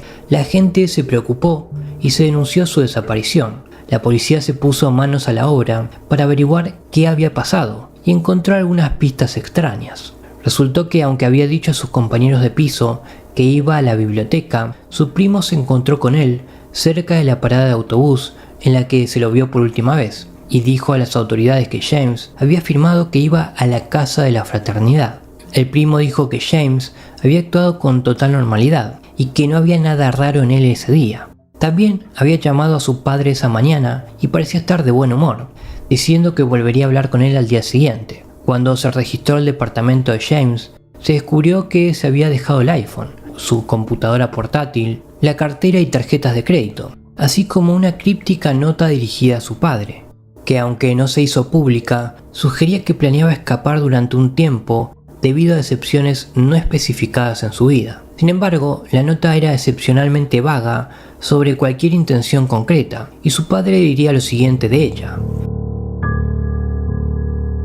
hemos intentado quitarle importancia a la nota porque no es que dijera voy a hacer esto o voy a ir a este lugar. Es muy vaga y muy general. La persona media que la leyera no diría, bueno, ya sabes que este es el peor escenario posible, que es solo cuestión de tiempo que descubras lo que ha pasado. No era así en absoluto. La nota es más o menos, estoy empezando un viaje y voy a alguna parte. También se encontró escondida una polvorienta bolsa de cápsulas antidepresivas que evidentemente hacía tiempo que no se utilizaba, aunque James no tenía antecedentes conocidos de problemas mentales y no constaba ningún registro oficial que hubiese sido tratado alguna vez por depresión o que le hubiesen recetado medicación de ningún tipo para ello. El padre de Roberts diría de las píldoras lo siguiente: no sabemos de dónde proceden las píldoras, si intentaba automedicarse, si las encontró, si alguien le vendió una cosa y resultó ser otra. Uno de sus amigos dijo que la bolsa tenía polvo por todas partes, así que obviamente no era algo que estuviese tomando regularmente antes de marcharse. No había pistas en la habitación, pero se consideró que el móvil podía contener información crucial. Sin embargo, April se negó a permitir que las autoridades accedieran a los datos del teléfono ocultos tras contraseñas, a lo que la policía respondió obteniendo una orden de registro para buscar sus datos en la nube. Al final, las autoridades lograron desbloquear el teléfono, pero el resultado fue que se obtuvieron pocas pistas nuevas. El padre de James hablaba de las pistas infructuosas del teléfono, diciendo lo siguiente: recuperaron muchos datos del teléfono que han conducido a muchas conversaciones, miraron nombres, números, ubicaciones y han podido seguir algunas pistas a partir de la información, pero no encontraron nada definitivo. Hubo algunos contactos hasta entonces desconocidos a los que le hicieron un seguimiento, consultaron funciones cartográficas del GPS, pero no encontraron nada más de lo que habían encontrado antes. Mientras todo esto ocurría, se estaba llevando a cabo una búsqueda masiva en la zona donde James había sido visto por última vez. Buscaron en grandes franjas de los senderos de la zona y en las zonas boscosas, usando helicópteros con cámaras de infrarrojos y caninos rastreadores, así como cientos de voluntarios que no encontrarían nada. Durante un tiempo no hubo pistas ni indicios, pero aparecieron algunas rarezas, como el hecho de que al parecer James estaba siendo muy deshonesto con su padre acerca de su vida. Por ejemplo, afirmando tener trabajos en lugares en los que no había constancia de que hubiese trabajado ahí. ¿Podría esto tener algún significado? No fue hasta que el caso se emitió en el programa de televisión Desaparecido que surgieron posibles pistas. En cuanto se emitió el episodio, se produjo un aluvión de llamadas de personas de todas partes que afirmaban haber visto al desaparecido, pero ninguna de estas llevaba realmente a ninguna parte. El teniente Chris Hatton del Departamento de Policía de Boone decía lo siguiente sobre esta avalancha de respuestas: hemos recibido pistas de personas de todo el país que dicen creo que lo vi en Walmart el martes pasado, pero no es nada que podamos investigar. Estos programas se emiten una y otra vez durante años, así que existe la posibilidad de que alguien nos ayude a atar cabos. El programa de televisión generó cierta actividad, pero no tenemos ninguna pista buena sobre su paradero. En este momento estamos haciendo muchas cosas, comprobando su actividad bancaria, viendo si hay alguna tarjeta de crédito a su nombre. Llevo más de 20 años en esto y nunca había visto un caso así. Hemos puesto todos nuestros recursos en este caso, desde el minuto en que lo conseguimos. Sigue siendo un caso abierto y trabajamos en él a diario. A pesar de todos los esfuerzos, no ha habido casi nada en lo que basarse realmente, y el caso es casi más notable por su falta de pistas en absoluto que por algo particularmente extraño. Las autoridades han hecho todo lo que han podido en este caso, y siempre se han encontrado con las manos vacías. No se ha considerado seriamente la posibilidad de un crimen, y se cree que James simplemente escapó por cualquier motivo, pero muchos de sus amigos y familiares lo encuentran bastante extraño. Según ellos, James había ido mejor en la escuela y expresaba más esperanza en el futuro, y también está el hecho de que era muy sociable y se mantenía activo en internet teniendo contacto con la gente, lo que hace que parezca extraño que simplemente desapareciera de repente. Su padre ha dicho lo siguiente al respecto: él estaba muy comprometido con su familia y amigos. No publicaba necesariamente algo en Facebook cada vez que hacía algo, pero estaba comprometido socialmente con el mundo. Estaba fuera de su carácter alejarse de la red, no ver algo en Netflix o jugar a un juego en línea con sus amigos. Alejarse de todo es muy inusual y además muy preocupante. ¿Qué le pasó a James Martin Roberts? ¿Fue el resultado de demonios personales que lo llevaron a lo desconocido? ¿Fue un crimen? ¿Un brote psicótico o algo más oscuro? A pesar de todos los recursos que se han invertido en el caso, nadie lo sabe realmente. ¿Cómo pudo desvanecerse de forma tan completa y decisiva? Nadie tiene ni idea, y parece que el misterio no va a resolverse pronto.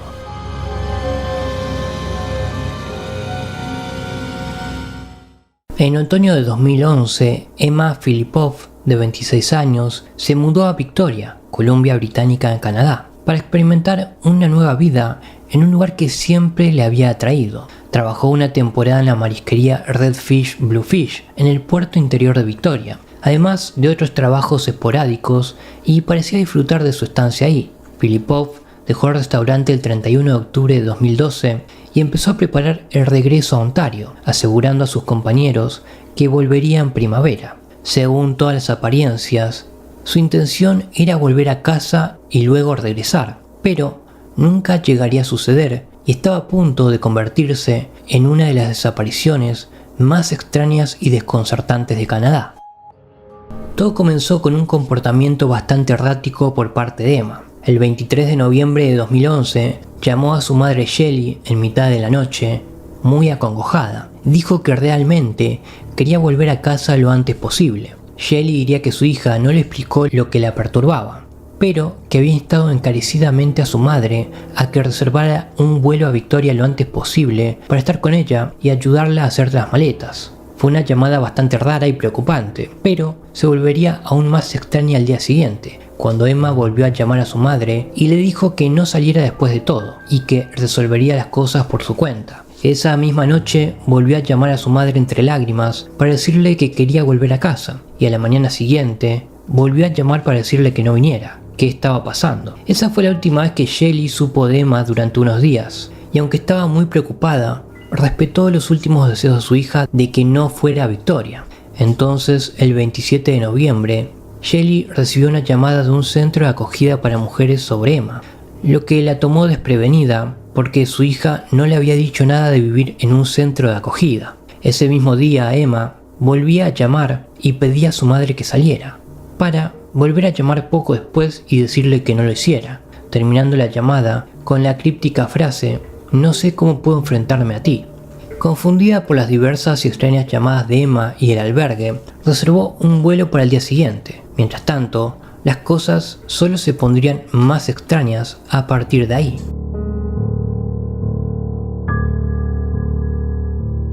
Mientras su madre preparaba el vuelo a Victoria la noche del 27, Emma fue visto deambulando descalza por la vereda frente al hotel Fairmont Empress y actuaba de forma extraña. Un transeúnte preocupado se puso en contacto con la policía, que llegó y encontró a una Emma desaliñada, ligeramente aturdida y confundida, de pie y descalza, bajo la lluvia que caía en ese momento. La policía dialogó con ella unos 45 minutos antes de decidir que no era una amenaza para sí misma ni para los demás, y la dejaron ahí, descalza bajo la lluvia. En algún momento después de esto, ella simplemente desaparecería de la faz de la tierra. La noche siguiente, Shelley se presentó en el refugio donde se suponía que Emma se alojaba, pero no estaba ahí, y nadie la había visto ni sabía nada de ella. Y fue entonces cuando pronto se denunció su desaparición. La policía no tardó en localizar la furgoneta abandonada de Emma, que parecía haber estado usando como almacén, ya que en ella había un montón de sus pertenencias, también su pasaporte, el carnet de la biblioteca, una cámara digital, ropa, almohada y adornos varios, hasta una computadora portátil. Pero no había ningún rastro de la desaparecida. Se enterarían de que Emma había llevado una especie de estilo de vida transitorio durante su estancia en Victoria, alojándose en el refugio y en campings, a menudo durmiendo en su furgoneta o en una tienda de campaña. Ninguno de sus amigos o familiares sabía nada de esto. Todo era bastante extraño, pero aún lo sería más cuando la policía empezó a revisar las grabaciones de vigilancia para seguir sus movimientos. Se descubrió que el 23 de noviembre, Filipov fue grabada en las cámaras de seguridad del YMCA de Victoria, donde se la ve saliendo y entrando al edificio varias veces, jugueteando con las manos o intentando manejar un teléfono móvil, y parece angustiada y actuando como si posiblemente estuviera intentando evitar a alguien. Otra grabación del 28 de noviembre la muestra comprando un teléfono móvil de prepago en una tienda, pero actúa de forma bastante rara, dudando y saliendo de la tienda para comprobar quién está afuera antes de volver a entrar por el teléfono. La policía comprobó que efectivamente había comprado un celular, así como una tarjeta de débito prepago de $200, y habló con un taxista que dijo que había recogido a la mujer desaparecida y que le había dicho que la llevara al aeropuerto. Extrañamente, ella decía entonces que no podía pagar los $60 del taxi y se marchó, a pesar de que tenía esa tarjeta de prepago de $200 y varios miles de dólares en su cuenta bancaria. Se calcula que esto ocurrió poco antes que la encontraran deambulando descalza frente a ese hotel, aunque no estaba claro por qué había estado ahí en ese estado de desorientación ni qué había pasado con sus zapatos. No había mucho que investigar. El teléfono prepago de Emma no estaba activado y no había pistas fiables de a dónde había ido después de hablar con esos policías frente al hotel. A pesar de una búsqueda masiva en la que participaron numerosos agentes de policía y voluntarios, y de la distribución de volantes por todo el país, no había mucho con lo que trabajar, pero algunas pistas potenciales iban llegando con cuentagotas. El 5 de diciembre se detectó que la tarjeta de prepago de Emma se había usado en una gasolinera cercana al centro recreativo Juan de Fuca y al sendero Galloping Goose, a unos 12 kilómetros del centro de Victoria. Pudieron rastrear la tarjeta hasta un hombre que afirmó haberla encontrado tirada en el suelo de la zona recreativa y haberla usada para comprar cigarros. Aunque parece extraño que Emma hubiese encontrado el camino hasta ahí por su cuenta, no se interrogó seriamente al hombre y se le dejó marchar. También se produjeron varios avistamientos de la mujer desaparecida, pero no llegaron a ninguna parte. La siguiente pista no llegaría hasta mayo de 2014, cuando un hombre tatuado y cojo entró en una tienda de Vancouver y agitó el cartel de persona desaparecida de Emma, afirmando que era su novia antes de tirarlo. Se llamó a la policía, pero el hombre desapareció antes de que pudiesen interrogarlo. Aunque un video de seguridad captó una imagen del hombre, nunca ha sido identificado. En 2018, un testigo llamado Solo William dijo a la policía que la había dejado en una intersección de la isla de Vancouver, a unos 70 kilómetros del hotel, sobre las 5:15 am del 29 de noviembre de 2012. Cuando se le preguntó por qué no había facilitado esta información antes, alegó que tenía miedo de verse implicado en su desaparición. Aunque era lo bastante prometedora como para justificar una búsqueda de 3 días en los alrededores con caninos rastreadores, la pista tenía muchos años y en última instancia resultaría infructuosa. Ante la falta de respuestas reales, las especulaciones sobre lo que le pasó a Emma se han disparado. Una de las principales ideas es que sufrió algún tipo de brote psicótico o que entró en una especie de estado de fuga para vagar o para quitarse la vida. Según sus amigos, había tenido problemas mentales y episodios de depresión en el pasado, y también había tenido miedo de su madre, a la que había descrito como muy estricta. También podría haber huido para empezar una nueva vida, lo que habría encajado en su estilo de vida transitorio. Otra hipótesis es que fue víctima de un delito, ya que en las imágenes de vigilancia se la ve muy ansiosa y paranoica, como si la siguieran o intentara evitar a alguien. Sin embargo, nunca se lo dijo a nadie ni escribió nada parecido en sus numerosos diarios. A pesar de haber recibido cientos de pistas más, ninguna de ellas ha conducido a ninguna parte, y el caso se ha enfriado por completo. Aún así, ha sido abordado por numerosos investigadores privados, detectives aficionados e incluso psíquicos, pero nadie ha encontrado rastro alguno de Emma Filipov. No nos queda más remedio que preguntarnos qué le ocurrió a esta mujer y cuál era el significado de su extraño comportamiento. Cómo se las arregló para salir sin zapatos, en plena tormenta, y hablar con la policía y luego desaparecer. ¿Fue algún tipo de brote psicótico o algún crimen? Al final nunca ha sido encontrada, y no hay forma de saber qué le pasó con seguridad. Pero si tenés alguna hipótesis, me gustaría leerla en la caja de comentarios.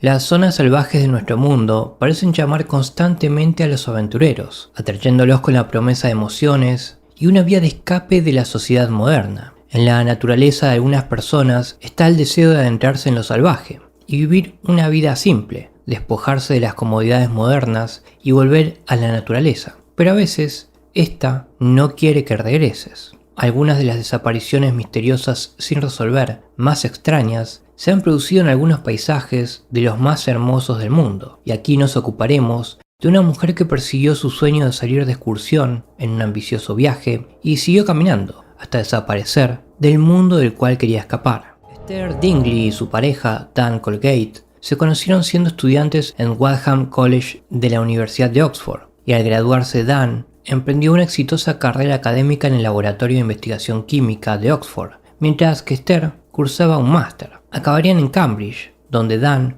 consiguió un puesto de ayudante de investigación postdoctoral en el departamento de ingeniería. Esther aceptó un trabajo como entrenadora personal y parecía que la vida era estupenda hasta que una serie de obstáculos les hizo replantearse sus vidas.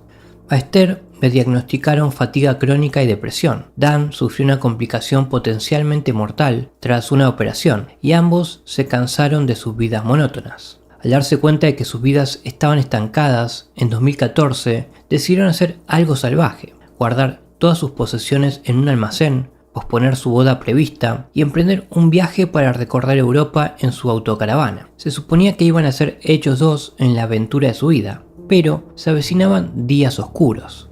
El viaje empezó bastante bien. Durante los primeros años del viaje de 6 que habían planeado, la pareja recorrió en coche varios lugares exóticos, llevando una vida simple y practicando ciclismo, senderismo y montañismo. En otoño de 2020, se alojaban en una remota granja del pueblo de Arroz, en la región francesa de Gascuña, a los pies de los Pirineos. En ese momento, Esther decidió que quería viajar por su cuenta, así que mientras Dan se quedaba en la granja, ella emprendió lo que iba a ser una excursión en solitario de un mes de duración. Se suponía que iba a ser su última gran excursión y aventura antes de que los dos regresaran a casa y su viaje llegara a su fin. Pero Dan no tenía ni idea que iba a ser literalmente su última excursión y que ella iba a desaparecer ese mismo día. Esther llegó en la autocaravana al pueblo de Benasque, en España, el 15 de noviembre de 2020, desde donde comenzó su caminata hacia los Pirineos. El 17 de noviembre fue vista en el refugio de Ángel Horus, a una altitud de 2000 metros, y en ese momento se la escribió como de buen humor y entusiasmada con la excursión.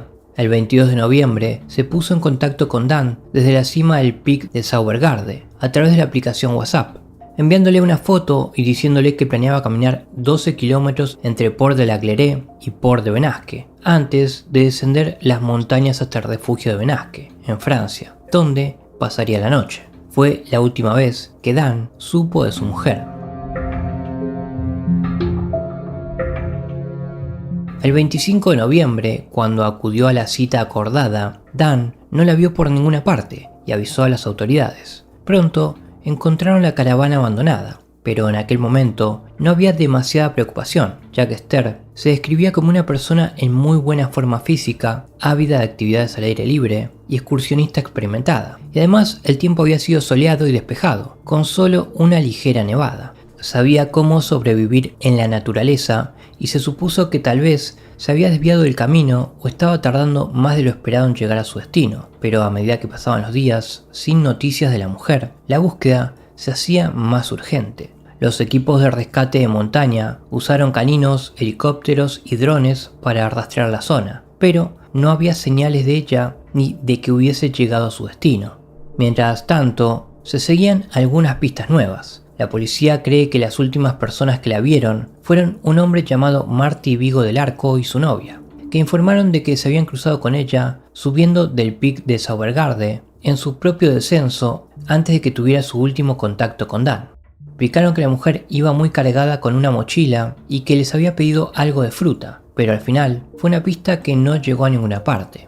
Otra posible era que Esther había dejado un mensaje en Facebook el 19 de noviembre en el que mencionaba que su excursión de ese día se había pospuesto debido a la intensa nevada, y también que un hombre anónimo la estaba llevando montaña abajo hasta la caravana.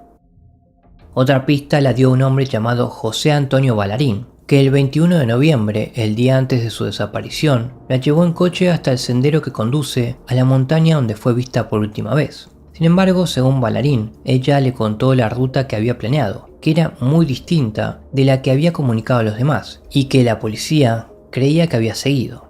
Aunque se pensaba que su plan era tomar una ruta circular de la Glere al Port de Benasque, pasando por el Pico Salvaguardia en España, su conversación con Ballarín sugirió que en realidad planeaba cruzar los Pirineos hacia Francia, a la ciudad de Bagneres de Luchon. Si lo que le dijo a Ballarín era cierto, significa que su ruta había cambiado drásticamente y que los equipos de búsqueda estaban buscando en el lugar equivocado. Pero, ¿por qué lo hizo? Nadie lo sabe. El propio Ballarín se lamentaría diciendo lo siguiente: es terrible pensar que fui una de las últimas personas en verla con vida, pero cuando miro hacia atrás, no creo que estuviese haciendo nada temerario. Parecía perfectamente feliz, no había nada que me hiciera preocuparme por ella. Solo era una joven capaz que se dirigía a las montañas para pasar unos buenos días de aventura. Parecía una joven sensata. La dejé ahí y fue la última vez que la vi. Un par de días más tarde, me enteré de que había una persona desaparecida y era la mujer a la que había llevado. La policía habló conmigo y les di la misma información. Es horrible pensar que le ha pasado algo malo. Espero que esté en alguna ciudad francesa y que no se haya puesto en contacto por alguna razón, porque si sigue en las montañas, no sé cómo ha podido sobrevivir. Las autoridades se replantearon sus operaciones de búsqueda y peinaron varias rutas alternativas, pero seguían sin encontrar rastros de Esther y empezaron a sospechar que ya no estaba en la zona ni en las montañas. Una idea era que había decidido dejar atrás su vida por voluntad propia, dejando ese último mensaje a Dan y su ruta declarada como una distracción para encubrir su huida hacia su nuevo futuro. A las autoridades les llamó la atención que hubiese indicios de que Esther quizás no estaba contenta con la idea de volver a su antigua vida tras su viaje de 6 años por Europa, y que ella y Dan habían tenido problemas. Algunos indicios de esta posibilidad son que las imágenes de una cámara de seguridad de la mujer antes de su desaparición la mostraban pensativa y triste, y también está el hecho de que si su teléfono móvil hubiese estado encendido, se podría haber triangulado su ubicación a través de las torres de telefonía móvil, pero estaba apagado, roto o quién sabe. Un representante de Dan Colgate ha negado la posibilidad de que escapara, diciendo lo siguiente: esto está totalmente fuera de lugar, en todos los sentidos. Además, Esther no tiene motivos ni medios para hacerlo. Ella no ha accedido a ningún fondo. No hizo grandes retiradas de efectivo en las semanas previas a su viaje. Por último, ella ya estaba haciendo sus propias cosas como parte de su relación habitual con Dan. No necesitaba desaparecer para tener tiempo para sí misma. Otra idea es que Esther sea simplemente un trágico caso de muerte por infortunio. Puede que cayera por un lago helado o que se perdiera en la naturaleza para morir, pero era una excursionista muy experimentada con provisiones de sobra. También parece extraño que no se encontrara su cuerpo y que tuviera problemas con el tiempo tan agradable que hacía cuando desapareció. Dan no cree que se perdiera o muriera en la naturaleza, y dijo lo siguiente: teniendo en cuenta el alto nivel de experiencia de Esther, la naturaleza del terreno, el buen tiempo que habría tenido, el hecho de que tenía una ruta claramente definida para la tarde del domingo y el lunes, y varios otros factores, ambos coordinadores de búsqueda me han dicho esencialmente que la opinión predominante en los equipos de búsqueda es que ella no está ahí. Si se hubiese caído de uno de los senderos, habrían esperado encontrarla dada la intensidad, la proximidad de la búsqueda y el hecho de que la mayoría de los senderos son bastante simples y atraviesan terreno abierto. El día anterior había subido y bajado con éxito del mismo pico. Si le hubiese resultado difícil, no habría vuelto sola. Esther es aventurera, pero no se arriesga gratuitamente. Una joven feliz, experimentada, bien equipada y en buena forma física, desapareció en una zona con senderos despejados y terreno abierto en su mayor parte. Tras una intensa búsqueda, no se encontró ningún rastro de la mujer, y mucho menos de sus pertenencias. Es como si simplemente se hubiese desvanecido en el aire. Por supuesto, también se cierne sobre todo el oscuro espectro de un crimen. Al fin y al cabo, se trataba de una mujer que se encontraba sola en un país extranjero, en un entorno agreste y remoto, por lo que no es difícil imaginar que pudiese ser el objetivo de malvados que la asesinaron o la secuestraron, o que un cazador le disparó accidentalmente. En aquel momento la región estaba bloqueada debido al COVID, por lo que técnicamente nadie podía alejarse más de 1 kilómetro de su casa, pero esto no significa gran cosa. Dan ha dicho lo siguiente: eso no significa que nadie pudiese haber estado ahí arriba y que alguien que infringiera las normas no viera la oportunidad al encontrarse con una excursionista solitaria. En un lugar tan montañoso no hay forma práctica de vigilar a nadie que decida ignorar las restricciones del COVID. Dado que en la búsqueda intensiva no se encontró ningún rastro de la mujer, la investigación criminal es absolutamente necesaria. Con el conocimiento adicional de que nadie más debería estar cerca y tan cerca de una carretera, es factible que un individuo con un arma pudiera obligar a alguien a regresar a su vehículo. Creo que alguien más ha estado involucrado en la desaparición de Esther y en contra de su voluntad. Esta es una perspectiva aterradora y me gustaría poder creer lo contrario, pero no puedo. ¿Qué pasó con Esther Dingley? ¿A dónde fue? ¿Cómo pudo desaparecer tan completamente sin dejar rastros, sin pistas ni indicios reales? ¿Fue simplemente el terreno lo que la venció? ¿O tal vez un crimen, un deseo de huir o algo más raro? Parece como si la naturaleza se lo hubiese llevado, y por ahora no tenemos respuestas. Su caso sigue sin resolverse, y solo ella sabe lo que ocurrió realmente.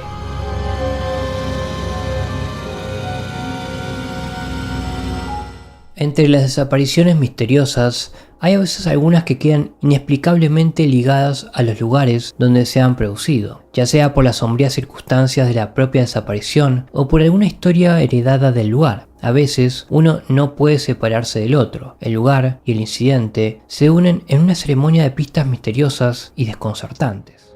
Old Fisher Hall, la prestigiosa Universidad de Miami en Ohio, ya tiene una historia bastante pintoresca y a menudo espeluznante, incluso sin añadir misteriosas desapariciones a la mezcla. La sala de aspecto bastante intimidatorio se erigió originalmente en 1856 como parte del Oxford College for Women, pero pronto fracasó y la universidad quebró en 1882. La estructura abandonada de piedra y ladrillo de 3 plantas fue un breve hotel, antes de ser adquirida por el Dr. Harvey Cook y reconvertida en sanatorio en la década de 1880, llamado The Oxford Retreat. Sus días como sanatorio están plagados de rumores, como que aquí se hacían experimentos secretos o que el Dr. Cook tenía una red secreta de túneles subterráneos. Muchos pacientes morían aquí, y cuando el edificio se vendió a la Universidad de Miami en 1925 y se convirtió en la residencia Fisher Hall, ya tenía fama de estar embrujado, solo alimentada por los estudiantes que ocasionalmente tropezaban con aterradores artefactos perdidos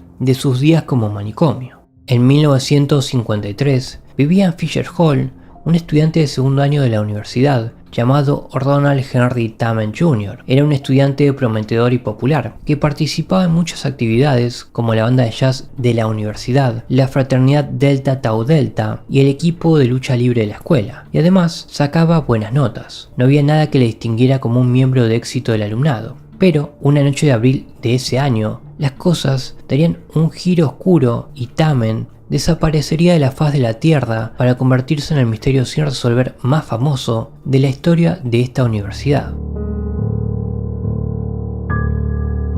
El domingo 19 de abril de 1953, aproximadamente a las 8 p.m., Tamen estaba en su dormitorio estudiando tranquilamente cuando se dio cuenta de que alguien había puesto un pez muerto en su cama, probablemente como broma pesada. Enfadado, fue a que le cambiaran las sábanas y volvió a sus estudios, pero fue la última vez que alguien lo vio.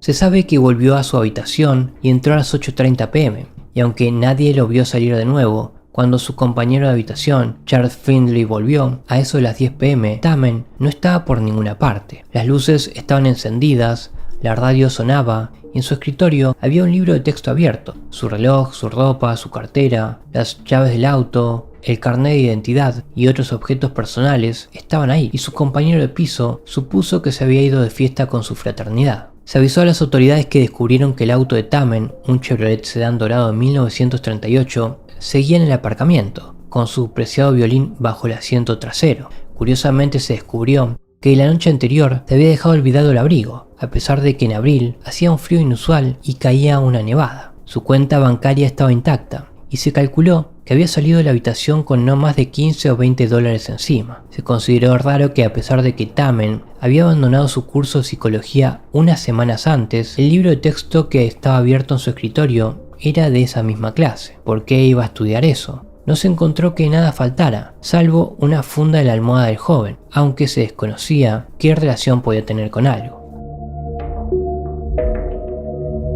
Todo era muy desconcertante, ya que todo en la habitación parecía estar en orden, como si Tamen fuera a volver en cualquier momento, y como no había señales de lucha, y el hecho de que el joven era un hombre grande e intimidante, no se pensó que hubiese sido secuestrado a la fuerza de su habitación. Sin embargo, al preguntar en la residencia, se comprobó que nadie lo había visto salir y que no había ocurrido nada fuera de lo normal esa noche, por lo que la policía se vio obligada a especular.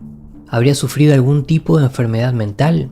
¿Quería ir a la fraternidad y se había perdido? Pero si era así, ¿por qué no tomó su chaqueta? ¿Qué estaba pasando? La policía no tardaría en encontrar más pistas y pormenores extraños. Una mujer que vivía en el pueblo al lado, a unos 12 kilómetros al este del campus de la universidad, llamó para decir que un hombre que, según ella, encajaba con la descripción de Tamen, se había presentado en su casa en mitad de la noche para preguntarle cómo llegar a la parada de autobús más cercana. Afirmó que el hombre parecía estar en una especie de trance, con la cara manchada de tierra y sin abrigo a pesar del frío que hacía. Dijo que le había dado instrucciones, pero que el autobús había cerrado por la noche, por lo que era imposible que se hubiese subido a uno. La policía empezó a sospechar que podría haber sido parte de un ritual de iniciación de la fraternidad de Tamen que había salido terriblemente mal, que le habían sacado de repente de su habitación, quizás cubriéndole la cabeza con aquella funda de almohada, y luego lo habían enviado a hacer algún recado desconocido, pero Delta Tau Delta lo negó. Otra extraña pista descubierta años después fue que unos meses antes de la desaparición de Tamen, había solicitado hacerse un análisis de sangre para determinar su grupo sanguíneo en el condado de Hamilton, a pesar de que podía habérselo hecho en el campus. La policía había descartado el crimen y las novatadas de la fraternidad, lo que dejaba pocas opciones. ¿Había decidido escaparse? Era un estudiante popular que, según sus padres, no tenía problemas de depresión y no había expresado ninguna infelicidad en particular, así que ¿por qué iba a hacer eso? A lo largo de los años se han disparado las teorías. Una de ellas es que fue reclutado por la CIA para la guerra de Corea, o que, por el contrario, había escapado de la conscripción, pero no hay pruebas de ninguna de estas dos teorías.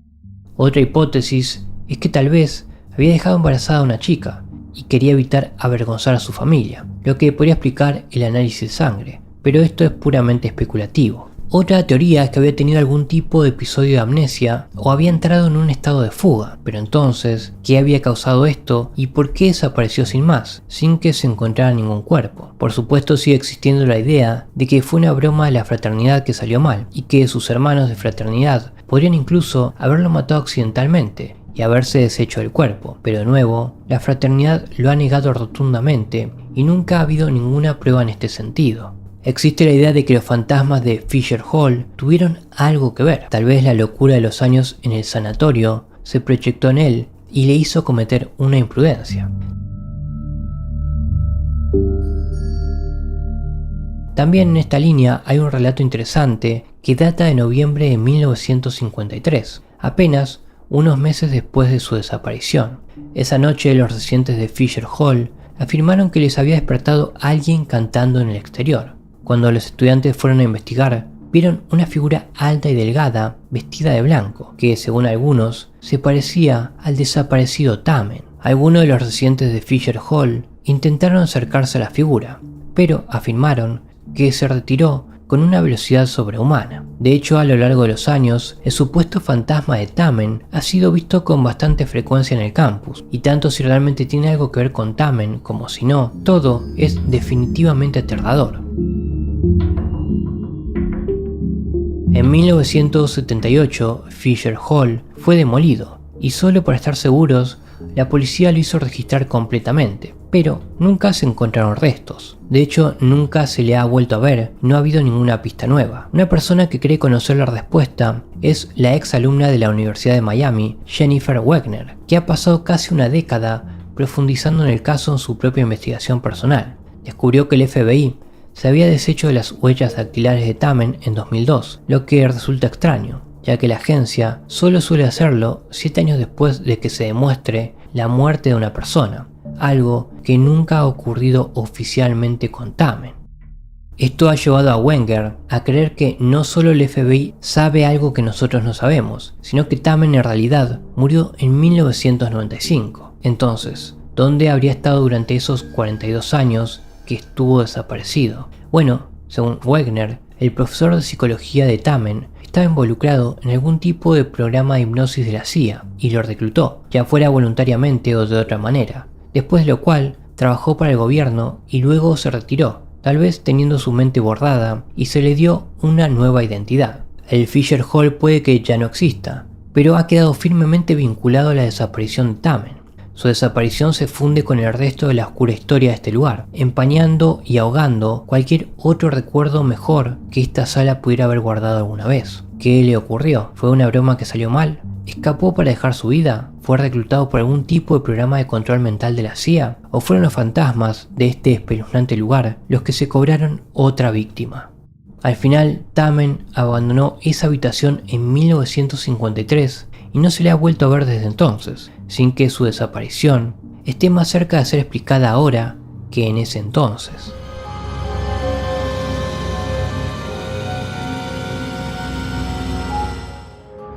En 2007, la familia de Kyle Fleischman, de 24 años, atravesaba un momento de agitación. A la madre de Kyle, Bárbara, le acababan de diagnosticar cáncer de mama, y para animarla, el 8 de noviembre de 2007, Kyle, su hermana Noelle y su mejor amigo Daniel la llevaron a un espectáculo de monólogos. Después de esto, Kyle y Daniel fueron a tomar unas copas a un lugar llamado Buckhead Saloon, en el centro de Charlotte, Carolina del Norte. Era un bar muy popular y estaba bastante lleno esa noche, ya que se encontraron ahí con otros amigos. En algún momento de la noche, se despidió del grupo y se dirigió a su casa por su cuenta en la madrugada del día 9, desvaneciéndose en el aire y convirtiéndose en uno de los casos de personas desaparecidas más desconcertantes de la historia de Carolina del Norte. Al día siguiente, Kyle no se presentó a trabajar. Su coche seguía aparcado en casa de un amigo, donde lo había dejado, y cuando todos los esfuerzos por contactar con él fracasaron, se avisó a las autoridades. Empezaron a intentar reconstruir lo que había sucedido después de que Kyle saliera del bar. Un vistazo a las grabaciones de vigilancia de la noche anterior demostró que efectivamente había salido solo del bar a las 2:20 am, tras lo cual se le pudo ver hablando con una mujer que, según sus amigos, había conocido dentro. Curiosamente se descubrió que se había dejado el abrigo y la tarjeta de débito dentro del bar, pero a pesar de que la noche era bastante fría, no había vuelto a buscarlos. A continuación se dirigió a una pizzería llamada Fuel Pizza, justo al final de la manzana. Durante ese tiempo hizo varias llamadas aparentemente aleatorias con su teléfono móvil a su padre, su hermana, su mejor amigo y su compañero de piso, así como, curiosamente, a un negocio en el que había estado ese mismo día, pero no dejó ningún mensaje. Al parecer pidió 2 porciones de pizza, pero los empleados no recordaban haberlo visto salir del establecimiento. En ese momento hizo unas 8 llamadas telefónicas seguidas, colgando en todos los casos antes de que el teléfono hubiese sonado lo suficiente como para que alguien pudiera contestar. Después de esto, sus movimientos se vuelven confusos, y la última vez que alguien lo vio fue un taxista que afirma que vio al desaparecido caminando por North Davison Street a las 3:25 am, que estaba a unos 20 minutos a pie de donde había comenzado. Su última llamada se produjo a las 3:38 de la madrugada y después parece como si la tierra se lo hubiese tragado. Resultó que varios de sus amigos y familiares intentaron devolverle la llamada durante ese tiempo, pero le saltó directamente el buzón de voz y después el teléfono se quedó sin batería o se apagó a las 4 am para no volver a encenderse. A pesar de que solo llevaba unos $6 en efectivo, extrañamente no había actividad bancaria en su cuenta y nunca volvió a sacar su tarjeta de débito del bar. Una búsqueda intensiva no arrojó ninguna pista nueva, y aunque los caninos rastreadores consiguieron seguir su rastro hasta una obra en construcción cercana al lugar donde se le vio por última vez, no pudieron encontrar nada. Curiosamente, la ruta que siguieron los caninos les condujo a la pizzería que había en el camino, y luego en un camino confuso y errante en bucles alrededor de la zona, casi como si el desaparecido se hubiese perdido o intentara quizás perder a alguien que lo seguía. Durante la investigación aparecieron algunas pistas bastante siniestras. Una de ellas es que la última vez que se usó el teléfono de Kyle fue en las inmediaciones de un lugar llamado Cordelia Park, que al parecer es una zona muy conflictiva de la ciudad, conocida como guarida de traficantes de drogas y miembros de bandas, y un lugar donde el joven, de aspecto pulcro, como un blanco fácil. No está claro si llegó ahí a propósito o por accidente, pero en cualquier caso era un lugar en el que probablemente no debería haber estado, y al que debería haber sabido que no debía acercarse a altas horas de la noche. También es extraño que el parque se encuentre a unos 35 o 40 minutos a pie del bar, así que ¿por qué se desvió tanto de su camino cuando hacía frío y sin abrigo? El parque es tan peligroso que las autoridades ni siquiera se atrevieron a llevar a los caninos rastreadores, y al parecer se toparon con un vagabundo que afirmaba haber visto a miembros de una banda matar a alguien que coincidía con la descripción de Kyle la noche en cuestión. El caso se enfrió por completo, y en años posteriores se informó de un hedor procedente de la zona de construcción, pero un registro completo nunca encontró nada. Desde entonces la zona se ha convertido en una urbanización, y curiosamente los documentos oficiales de la investigación se han hecho públicos. El FBI también ha cerrado el caso, y aquí es donde entramos en un extraño terreno de opacidad por parte de las autoridades. De hecho, se ha publicado muy poca información oficial sobre la desaparición, y para empezar, gran parte de ella no está clara. Por ejemplo, los informes sobre el caso suelen dar información contradictoria sobre cómo se separó Kyle de sus amigos en el bar, e incluso a qué se dedicaba, así como otros numerosos pormenores que suelen ser contradictorios según el informe. El sitio True Noir ha dicho lo siguiente al respecto: ¿qué hacía Kyle para ganarse la vida y por qué hay desinformación en torno a alguno de los hechos básicos sobre este hombre? ¿Por qué la policía no ha hecho declaraciones para aclarar los pormenores? ¿Por qué la policía no ha intentado renovar interés en el caso? En cuanto a la deslucida narrativa y exposición por parte de las autoridades, quizás esto se deba en parte a que Kyle era un adulto que podía haber desaparecido voluntariamente, al menos inicialmente. Sin embargo, las autoridades han hecho pocos intentos por aclarar, divulgar o proporcionar información al público en este caso. ¿Qué estaban ocultando las autoridades? Aquí nos queda la gran pregunta: ¿qué le pasó a Kyle?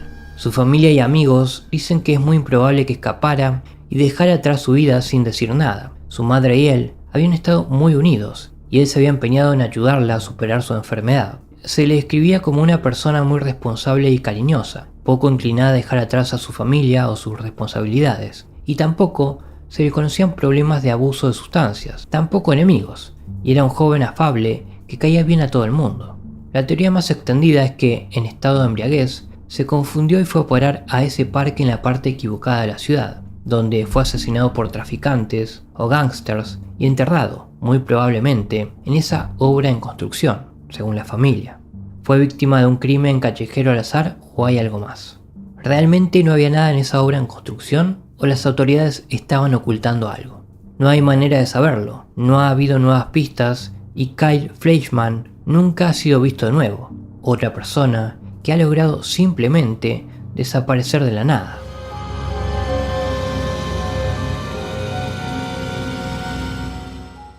Las desapariciones misteriosas ocurren en todo el mundo y rara vez hay una respuesta a lo que ha sucedido. Estas personas se despiertan, se dedican a sus asuntos y luego desaparecen en el aire, dejando preguntas y pistas que se arremolinan a su paso. Una de estas extrañas desapariciones tuvo lugar en un rincón olvidado del mundo, en un pequeño pueblo de Australia en el que solo viven menos de una docena de personas y que se ha convertido en una de las desapariciones más sonadas que se ha producido en el país. Esta historia en concreto comienza en el lugar más remoto que uno pueda imaginar, en un pequeño puesto de avanzada en el paisaje lunar del interior de Australia, llamado Larrimah, situado a 500 kilómetros al sur de la ciudad de Darwin, a lo largo de la escarpada y desolada autopista Stuart, en una tierra marchita de matorrales desolados y tostados por el sol, donde pocos se atreven a pisar, y el propio pueblo lo refleja, con una población de solo 11 almas, todas ellas con una media edad de 70 años. Se trata de un pueblo moribundo que sobrevive en el ocaso de sus años, en un lugar que incluso los aborígenes nativos se niegan a ir, porque creen que es un lugar maldito y encantado. Y es aquí donde ha surgido un curioso misterio, relacionado con un hombre de la localidad que un día se levantó y desapareció sin una explicación alguna. El 16 de diciembre de 2017, uno de los pocos residentes de este pueblo aparentemente abandonado se dirigió al abrevadero local llamado La Pantera Rosa, el único bar de este rincón polvoriento y asfixiado por la maleza. Se llamaba Paddy Moriarty, tenía 70 años y era un antiguo ganadero que había emigrado a Australia desde Irlanda cuando solo tenía 18 años. Había llegado a este remoto rincón de la tierra y hacía años que acudía a este bar destartalado al margen de la civilización, un cliente habitual que venía a contar sus historias y a tomarse sus habituales 8 latas de cerveza, a menudo acompañado de su querida perra, una kelpie llamada Kelly. Esa noche no hubo nada fuera de lo normal, ya que Moriarty tomó su ronda habitual de bebidas antes de marcharse con su can al anochecer a las 6:30 p.m. Al parecer volvería a casa, metería un pollo en el horno y desaparecería para siempre del planeta.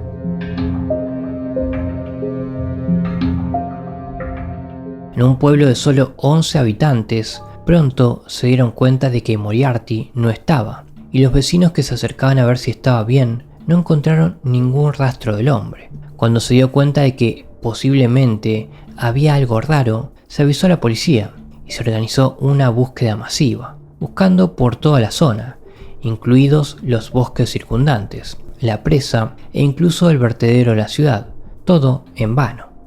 La búsqueda duró 3 días, usando caninos rastreadores y aviones, pero no se encontró ningún rastro de Moriarty ni de su can, y parecía como si se hubiesen esfumado. Sin éxito en la búsqueda del hombre desaparecido, la policía se centró en cualquier pista que pudiese conseguir, así como en la dinámica bastante disfuncional de la ciudad en general. Se supo que este era un lugar lleno de todo tipo de disputas y rivalidades, y que Moriarty no era particularmente bien visto entre los lugareños, diciendo a la gente que se mantuviese alejada de su propiedad y hablando mal de alguno de los otros residentes, y se dijo que a menudo se había enfrentado a lugareños y visitantes por igual.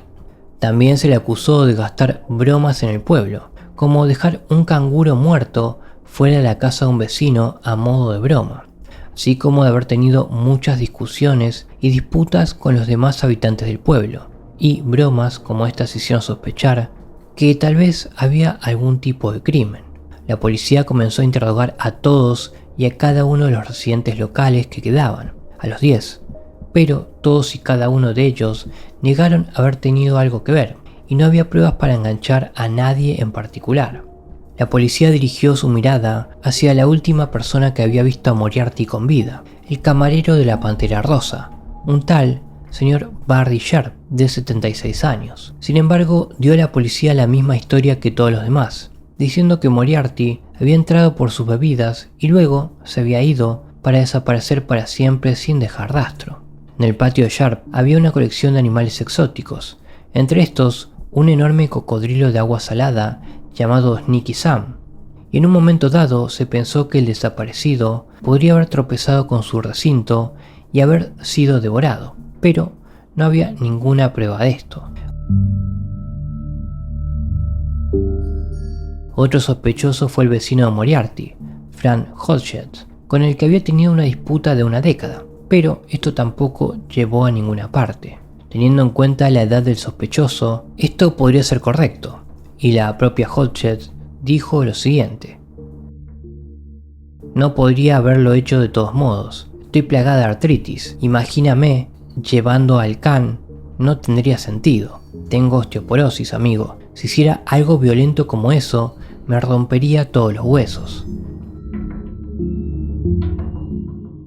Incluso se especuló que un pastelero local lo había molido para hacer pasteles de carne, pero tampoco había pruebas de esto.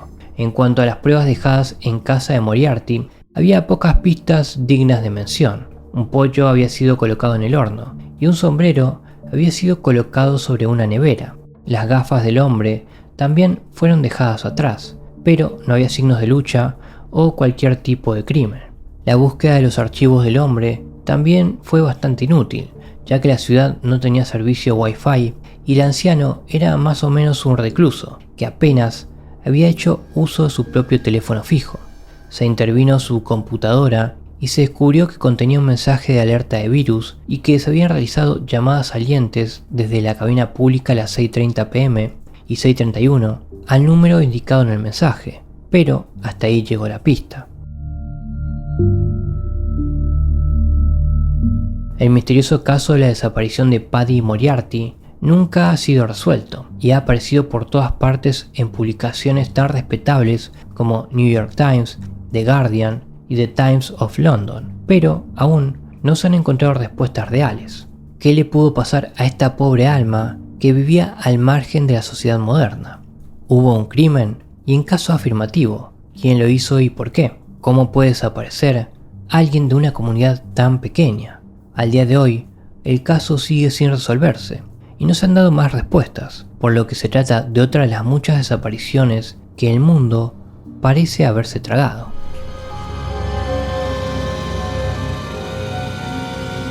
Ya que cerramos este episodio extendido, nos encontramos en el núcleo de un enigma que continúa desafiando nuestra comprensión: las desapariciones misteriosas descritas en los casos de Missing 411 y en este caso Missing 412 nos presentan un abanico de hipótesis que se entrelazan y compiten entre sí. Desde explicaciones que abarcan fenómenos naturales poco comprendidos y errores humanos, hasta la posibilidad de fuerzas desconocidas, crímenes o incluso intervenciones alienígenas. Cada teoría ofrece una ventana a lo inexplicable. Este tema no solo despierta la curiosidad, sino que también invita a la reflexión crítica y al debate. Es por esto que les extiendo una invitación especial a todos ustedes. ¿Cuáles son sus teorías o hipótesis acerca de estos misteriosos casos? ¿Han encontrado patrones o pormenores que nosotros podríamos haber pasado por alto? Los invito a compartir sus pensamientos y opiniones en los comentarios. Cada perspectiva es valiosa y podría contribuir significativamente a nuestra comprensión colectiva de estos enigmas. Espero te haya agradado esta oscura historia. Si fue así, considera suscribirte al canal y darle like al video. Que tengas una buena noche.